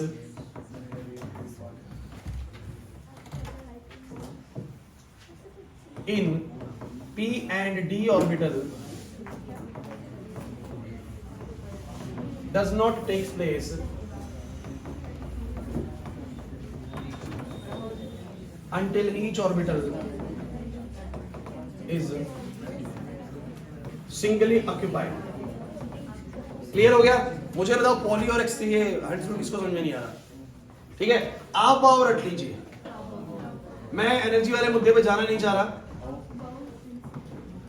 आप बस ये बोलता है कि जो ये 1s 2s करके भरा जा रहा है ये इंक्रीजिंग ऑर्डर ऑफ एनर्जी में भर रहे हैं, मतलब जो कम एनर्जी पे जो ज्यादा स्टेबल है उसमें पहले भरते हैं और कम स्टेबल वाले में बाद में भरते हैं। तो बस यही बोलता है कि electrons are filled in orbitals in increasing order of their energy. ये मैं डिटेल में नहीं बताना चाह रहा क्योंकि टाइम लगेगा और ये किसी खास काम का होता नहीं। तो आप लोगों को तीनों रूल्स जो है अच्छे से पढ़ के जाने हैं, आप लोगों को एग्जाम में आएगा। अच्छा वो एक क्वेश्चन ऐसे पूछेगा आप लोगों से, मुझे जल्दी बताना, वो बोलेगा हमने ना ऐसा कुछ देखा, बताओ कहीं पर ऐसे इलेक्ट्रॉन भरे हुए हैं, कहीं पर ऐसे इलेक्ट्रॉन भरे हुए हैं, बताओ कौन सा रूल वायलेट हो गया है, कौन सा रूल वायलेशन हुआ है? अगर वो इलेक्ट्रॉन ऐसे भरा हुआ था, हंड्स रूल वायलेट हुआ है कि पहले पेयरिंग कैसे कर दी, सबको पहले एक एक देना था डी में या पी में सबको पहले एक एक मिलता है, तो कौन सा रूल वायलेट हुआ? समझ में आया? अच्छा वो ऐसा बोल दे मैंने 2s को पहले भरा 1s को बाद में भरा, अब आव वायलेट हो गया। आव कहता है कि जिस ऑर्डर में उसी में भरना चाहिए, इंक्रीजिंग ऑर्डर ऑफ एनर्जी में इलेक्ट्रॉन्स भरे जाते हैं, तो आव वायलेट हो गया। समझ आया भी कि नहीं आया? नहीं आ रहा समझ में? तो भैया जो क्वांटम नंबर आपको सिखाए आपको पता होना चाहिए कि क्या उनका सिग्निफाई करते हैं, वो ये पता हो सिग्निफाई करते हैं क्या? इलेक्ट्रॉन देख के क्वांटम नंबर पता लगा लेते हो कि क्वांटम नंबर पता लग के इलेक्ट्रॉन का आइडिया लग जाता है कौन सा इलेक्ट्रॉन है? समझ आ रहा है? और क्या ये तीनों प्रिंसिपल समझ में आ गए? अब आखिरी सवाल पूछूंगा उसके बाद ही खत्म है। आखिरी सवाल मेरा ये है, how many electrons in an atom can have the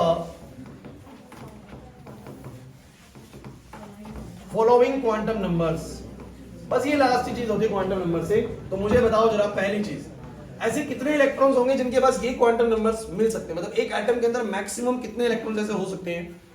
मेरा क्वेश्चन क्या है ना, सुन लीजिए, एक एटम के अंदर मैक्सिमम कितने ऐसे इलेक्ट्रॉन हो सकते हैं जिनके पास ये वाले क्वांटम नंबर मिल सकते हैं? जैसे कि n3 वाले कितने हो सकते हैं, जैसे कि n3 और l1 वाले कितने हो सकते हैं, जैसे कि n3 या n मान लो 4, l मान लो 2 और ml मान लो -1, ऐसे कितने हो सकते हैं?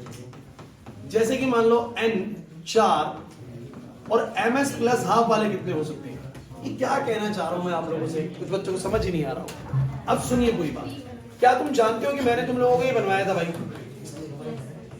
यही आते हैं एग्जाम में, और ये बिल्कुल नकली हैं, अगर ढंग से समझ लिया तो कुछ भी नहीं है। जिसको अभी तक आ गया है ना उसको आंसर भी पता है इनके क्या आने वाले हैं।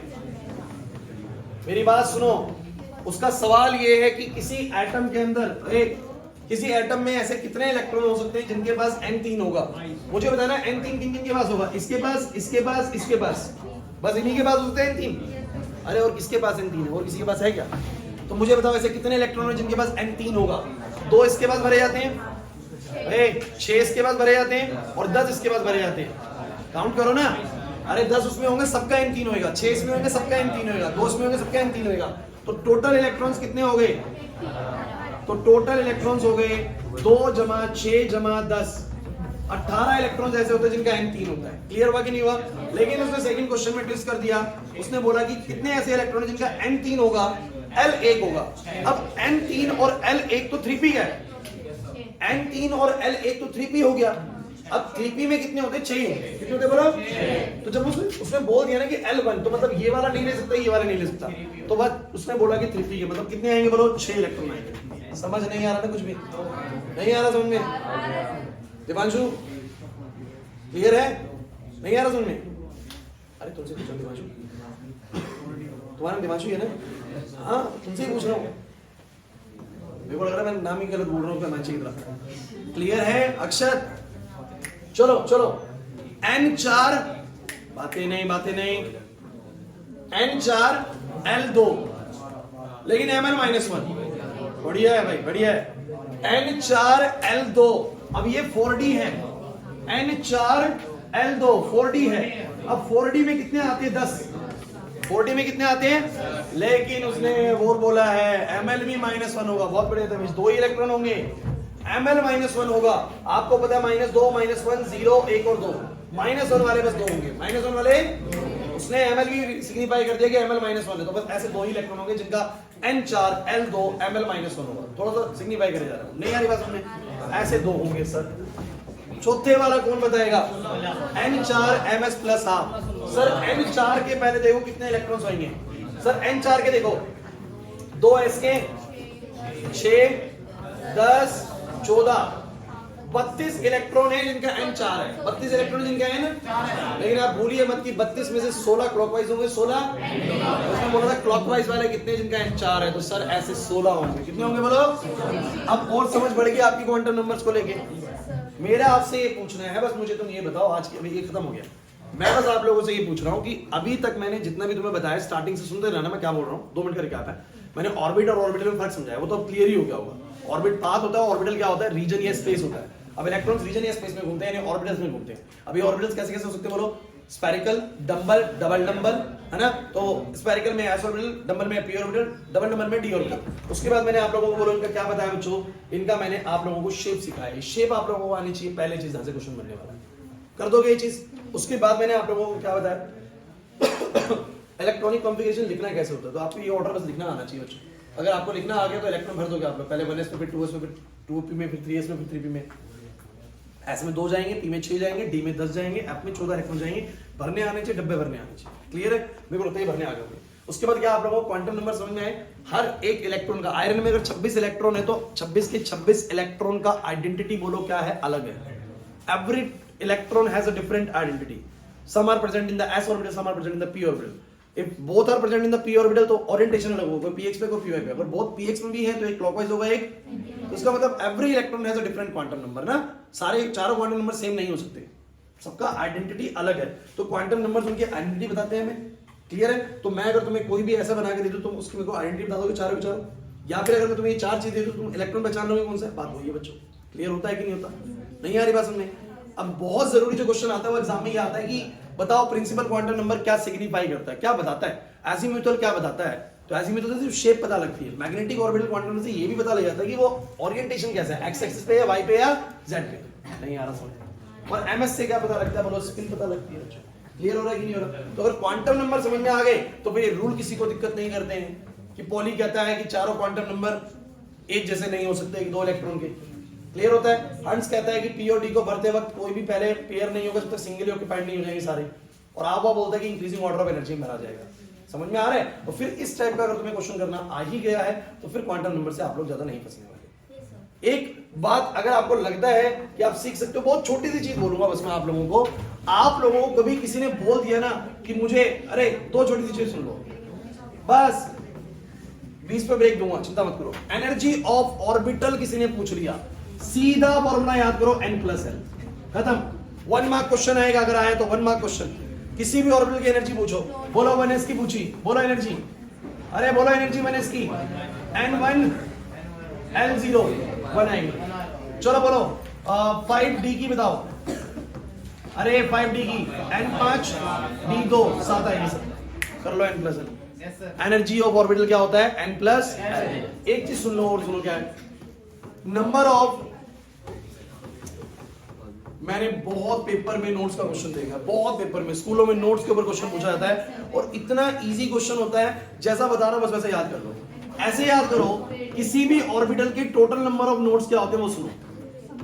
n-1, उसमें से ऐसे याद करो एंगुलर नोड्स होते हैं l और रेडियल नोड्स होते हैं, अब सोचो अगर टोटल नोड्स n-1 है, उसमें से एंगुलर l है, तो रेडियल कितने बचे? n-1 - l, उसमें से बस ये माइनस कर दो या सीधा कर दो n - l - 1, कुछ नहीं, मैं कह रहा हूं फॉर्मूला याद कर लो। क्या याद कर लो? जैसे कि उसने बोला, क्वेश्चन बोला find the number of radial and angular nodes of 4p। 4p के रेडियल और एंगुलर नोड्स बताओ। रेडियल और, ऐसे क्वेश्चन आएगा, रेडियल एंगुलर नोड पूछेगा, सीधा करना। सर एंगुलर नोड सर ने सिखाया था l होते हैं। एंगुलर नोड क्या सिखाया था सर ने? l होते हैं। फॉर्मूला याद होना चाहिए। 4p का l कितना होता है? 1 होता है। 4p का l कितना होता है? तो सर इसके एंगुलर नोड 1 होंगे। कितने हो गए बोलो? इसके रेडियल नोड कितने होंगे? इसके रेडियल नोड होंगे n - l - 1, तो n 4 l 1 - 1, 2 इसके रेडियल नोड है। टोटल नोड 2 और 1 मिला के 3 कर दो, या n - 1 कर दो, 4 - 1 3 है। अरे बस रेडियल एंगुलर पूछेगा, मुश्किल लगा? हो गया क्वांटम नंबर पूरा फिनिश, ऑर्बिटल पार्ट पूरा फिनिश हो गया, बोर मॉडल ऑलरेडी करा चुका हूं, रदरफोर्ड करा चुका हूं। ब्रेक लेंगे हम थोड़ा सा और सुन लो, बिल्कुल करेक्ट इतने में हम क्लास शुरू करेंगे, क्योंकि हमें आधा घंटा बचेगा, उसके बाद बस 12:30 पे शुरू करेंगे। मुझे बस आप लोगों को हीजनबर्ग्स और डी ब्रोगली थोड़ा समझाना है, उसके बाद चैप्टर में कुछ नहीं बचता है, सारे हो जाएगा। 9 नंबर पक्के होंगे आप लोगों को, क्लियर है? तो ब्रेक है 10 मिनट का।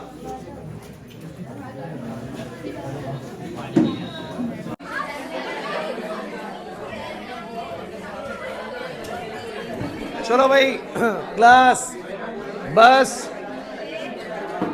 नकोल, अरमान, तवेश इधर भाई, बाकी बच्चे स्वयं, कार्तिक, चलो इधर देखो। बात ऐसी है, बस मुश्किल से 20 मिनट और लगेंगे, मतलब 1 बजे से पहले पहले हो जाएगा। 2 टॉपिक और बताने हैं मुझे, हीजनबर्ग्स अनसर्टेनिटी प्रिंसिपल और डी ब्रोगली वेवलेंथ। उसके बाद ये मान लीजिएगा इस चैप्टर को हमने पूरा कर लिया 3 क्लासेस के अंदर, पूरा ही कर लिया सब कुछ A to Z। तो 9 नंबर का जो कंटेंट आने वाला है वो लगभग कंप्लीट है। एक बात, जो मैंने आपको पीडीएफ भेजी हुई है केमिस्ट्री की, उस पीडीएफ को आप लोग फॉलो जरूर करिए। जो मैंने वो इंपॉर्टेंट टॉपिक्स की भेजी है उनको जरूर करिए आप लोग। अगर वो आप सारा करके जा रहे हैं, फिर आपको ज़्यादा टेंशन लेने की जरूरत है नहीं, नंबर वैसे ही बढ़िया आएंगे, ठीक है? तो जो चैप्टर मैं यहाँ पर रिवीजन में नहीं करा पा रहा हूँ, एटलीस्ट उन चैप्टर से वो सब चीज़ें कवर कर लो। वीडियोज़ आपको पिछली चाहिए तो मैं भेज दूंगा ग्रुप में, या चैनल पर डली पड़ी है। कोई एक आध चैप्टर ही होगा जो अनलिस्ट स्टोर का, बाकी सारे डले हुए हैं। अब सुनो,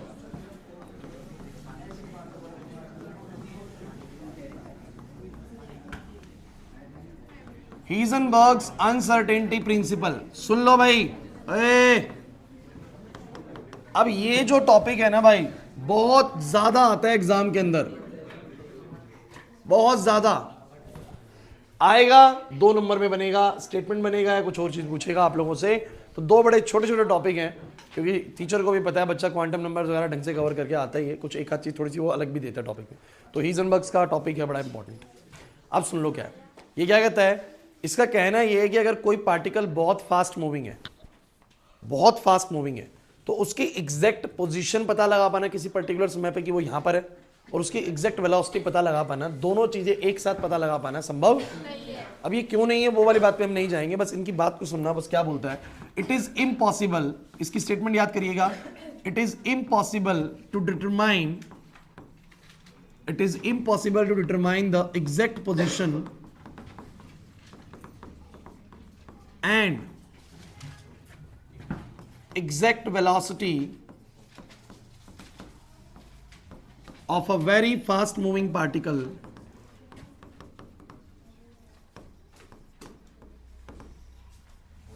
it is impossible to determine the exact position and exact velocity simultaneously लेना था मुझे।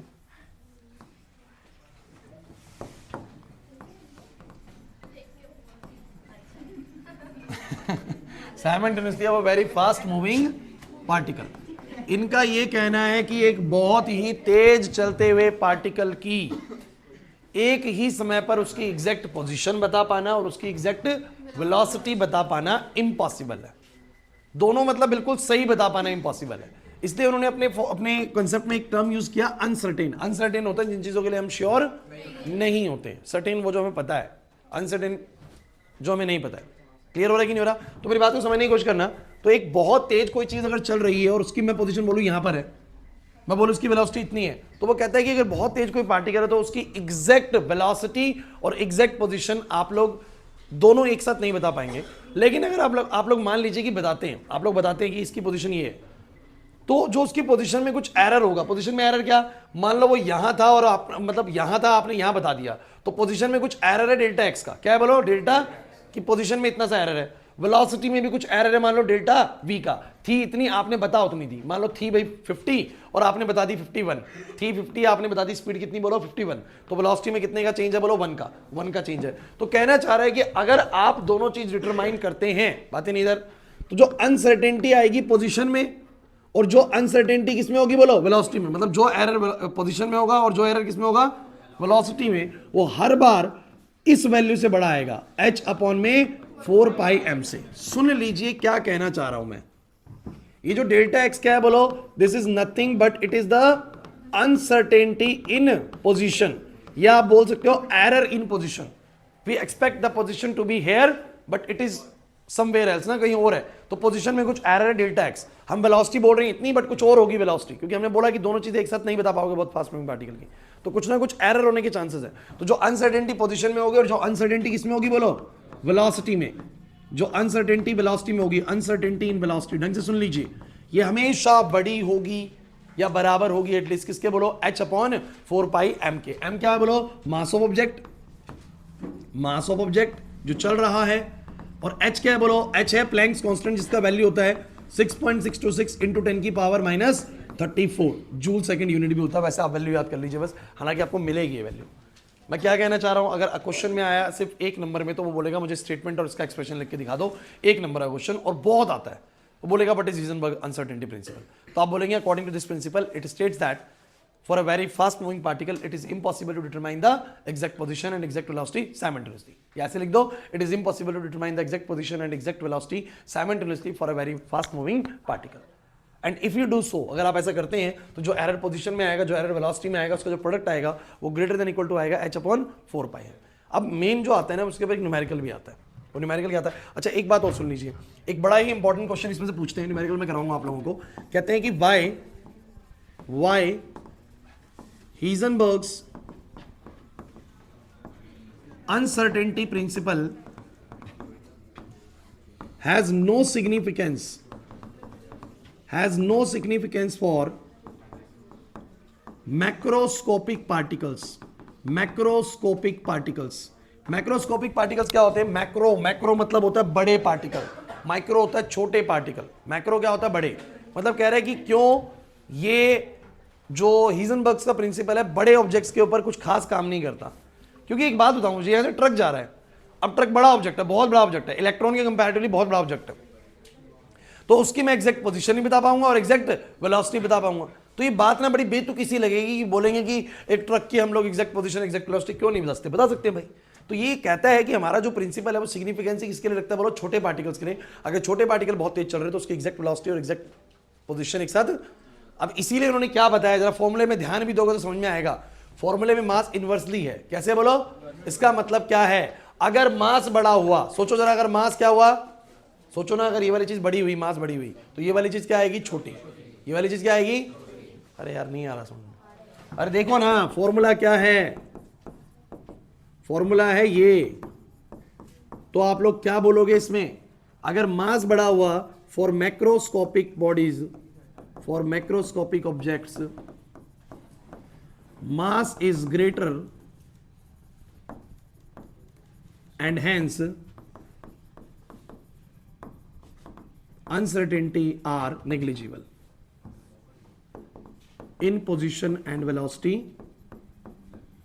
are, बस मैं इतना ही बोल सकता हूँ इस फॉर्मूले को देख के, ठीक है ना, ज़्यादा मैं एक्सप्लेनेशन पहले क्लास में दे चुका हूँ इसकी, मैंने एग्जांपल लेके भी समझाया था क्लास के अंदर, लेकिन आप लोग सोच सकते हैं बड़े मासेस के ऑब्जेक्ट होंगे तो अगर ये बड़ा होगा तो एरर बहुत छोटे आएंगे, तो बड़े ऑब्जेक्ट्स के लिए खास एरर आते नहीं है, वेलोसिटी पोजीशन सब सही बताए, तो बहुत छोटा ऑब्जेक्ट है, मास बहुत कम है, तो ये एरर बहुत बड़ा होगा, तो मास के इन्वर्स रिलेशन नहीं होते एरर, अगर मास बड़ा होंगे तो एरर कम आएंगे, मास छोटा होगा तो एरर ज़्यादा आएगा।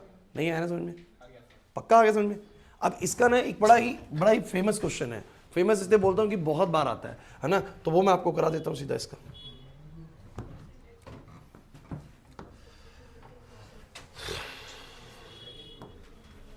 मोदी जी दिख गए शुरू में। अरे भाई आ गई बीजेपी, अब क्यों टेंशन ले रहे हो तुम लोग।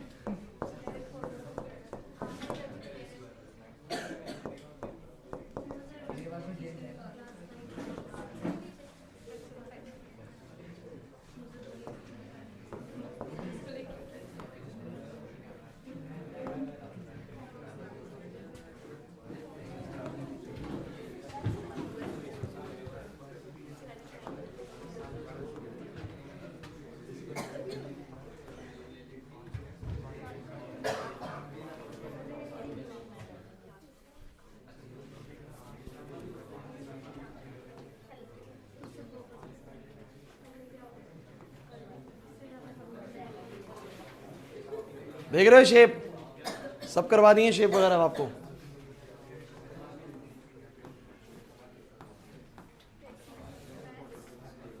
चलो ये रहा भाई, पढ़ लो। अनसर्टेनिटी प्रिंसिपल देखो क्या बोलता है, it states that it is impossible to determine simultaneously the exact position and the exact momentum या बोले वेलोसिटी ऑफ एन इलेक्ट्रॉन। और इसका एक्सप्रेशन ये रहा, delta x into delta v x is greater than equal to h upon 4πm। बात समझ में आ रही है लविश?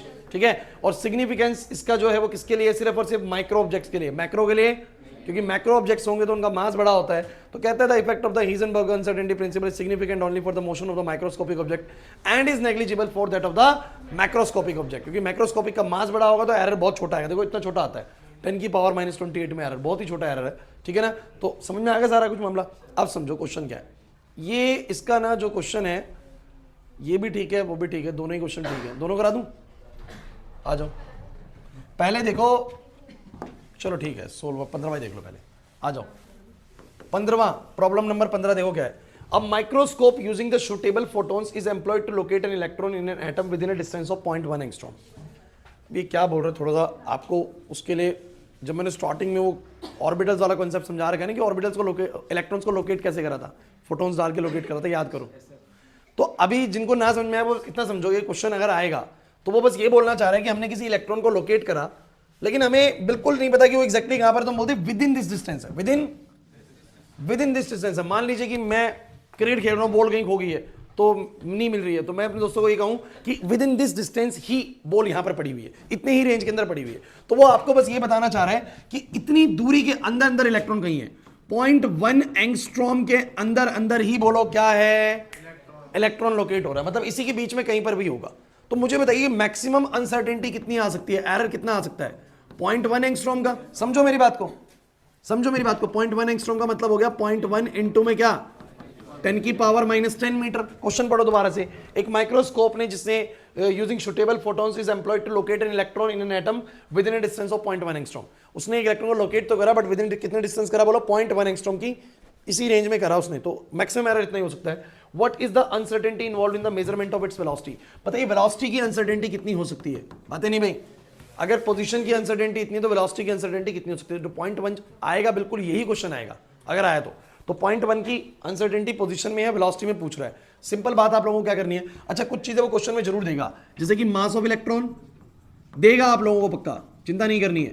9.1 इंटू 10 की पावर -31 kg होता है, ठीक है। h की वैल्यू सबको पता है 6.626 इंटू 10 की पावर -34 होती है। अब आप लोगों को पता है डेल्टा एक्स इंटू में डेल्टा वी बराबर क्या, अब आप कहीं सर आपने बराबर क्यों ले लिया, न्यूमेरिकली बराबर लेना पड़ता है, वैसे ग्रेटर देन इक्वल टू होता है। अब बताओ तुम्हें क्या क्या पता है, ये पता है h पता है, 4 पता है, पाई पता है, m पता है, बस क्या निकालना है, डेल्टा वी।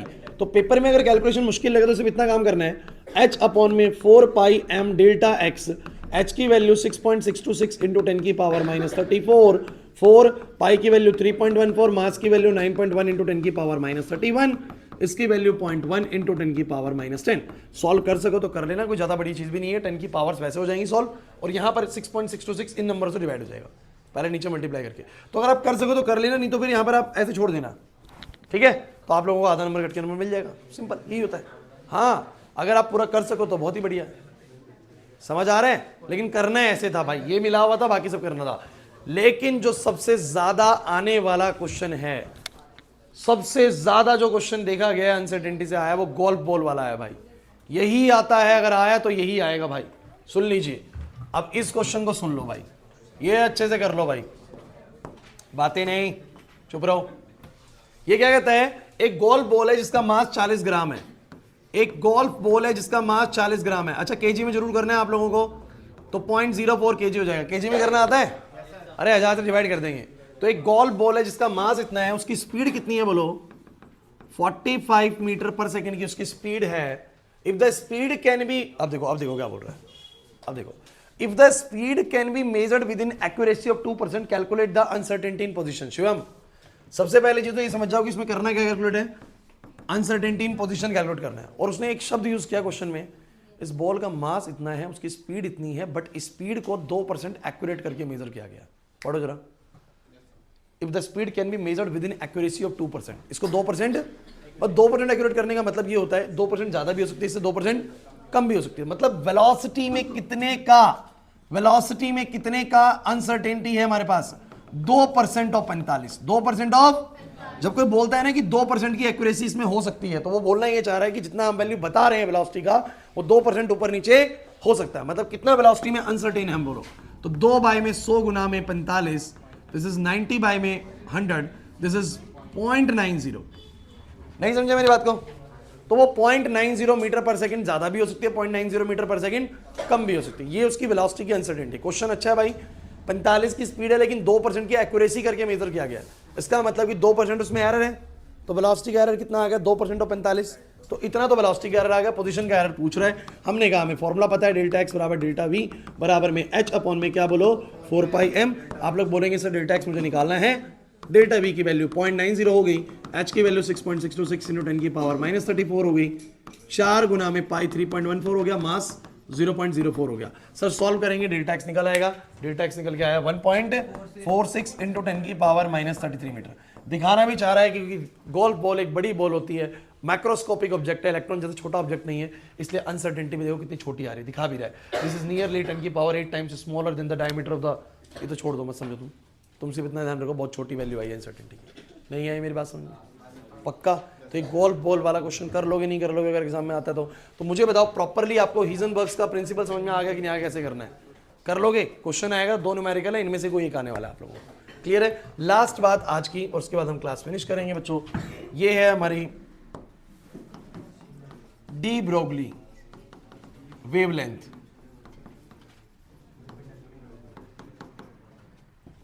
ये डी ब्रोगली हाइपोथेसिस। देखो हाइपोथेसिस समझ में आए ना है, बस एक ध्यान रख लो, एक फॉर्मूला होता है, जो बताऊं बिल्कुल स्ट्रेट फॉरवर्ड बता रहा हूं यहां पर, आप बस उसको याद कर लो, पेपर में आएगा तो ऐसे ही करके आना बस। एक तो स्टेटमेंट क्या लिख देनी है, स्टेटमेंट ये लिख देनी है अकॉर्डिंग टू दिस हाइपोथेसिस। हालांकि क्लास में समझाई गई ये चीजें, लेकिन अब लास्ट में ऐसे ही बताया था, according to this hypothesis, according to de Broglie every moving particle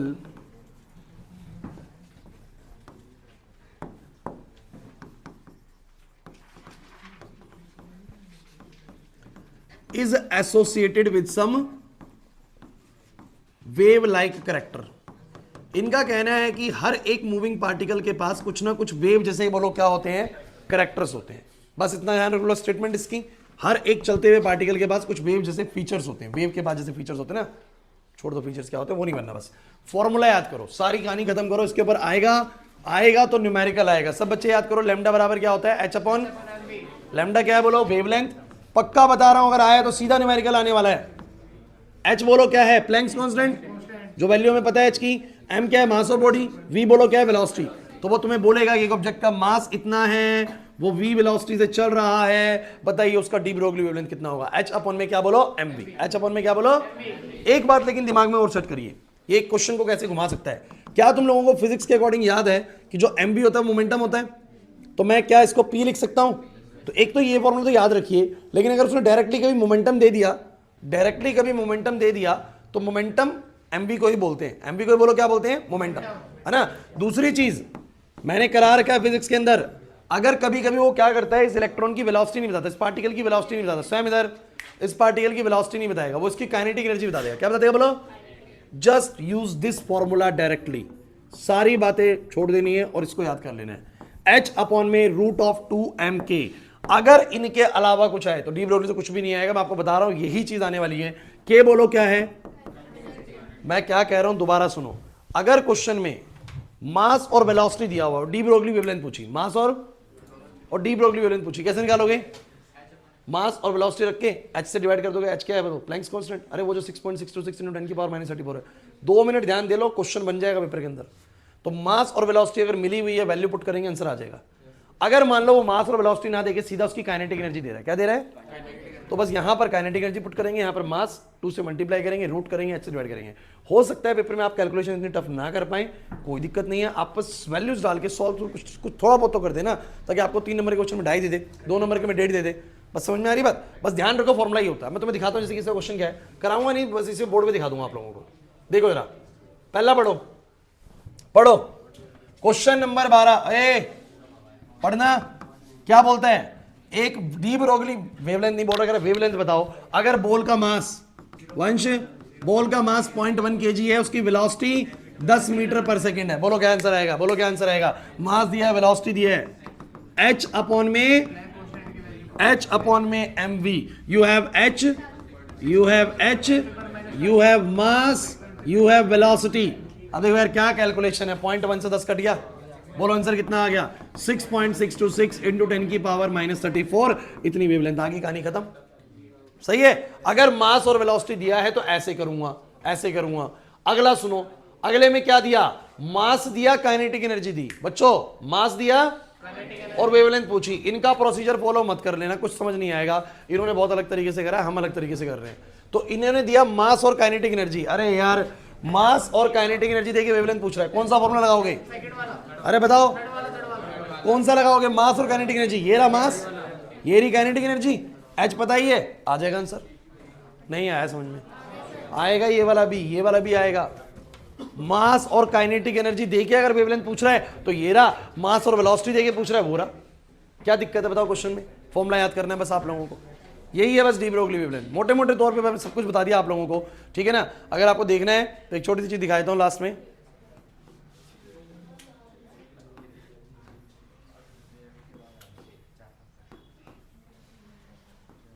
पढ़ना है इसको, क्वेश्चन को, क्वेश्चन नंबर 21 को पढ़ना। The mass of the electron is this much, kinetic energy is this much. कह रहा है बताओ उसकी वेवलेंथ क्या होगी? उसकी वेवलेंथ क्या होगी? कर लोगे? मास पता है, काइनेटिक एनर्जी पता है, वेवलेंथ निकालनी। वो रहा मास, वो रहा काइनेटिक एनर्जी, वैल्यू पुट करेंगे। एटलीस्ट वैल्यू पुट करके छोड़ के आ सकते हो। तो भैया इस टॉपिक चैप्टर के अंदर बोर मॉडल बहुत अच्छे से आपको बताया गया, रदरफोर्ड मॉडल आपको बताया गया, ऑर्बिटल्स आपको बताए गए, उनकी शेप बताई गई, क्वांटम नंबर्स एक्सप्लेन करेंगे, प्रिंसिपल्स रूल्स एक्सप्लेन करेंगे आप लोगों को, उस पर क्या क्वेश्चन है वो बता दिए गए, हीजनबर्ग्स बता दिया गया और डी ब्रोगली हाइपोथेसिस बता दिया।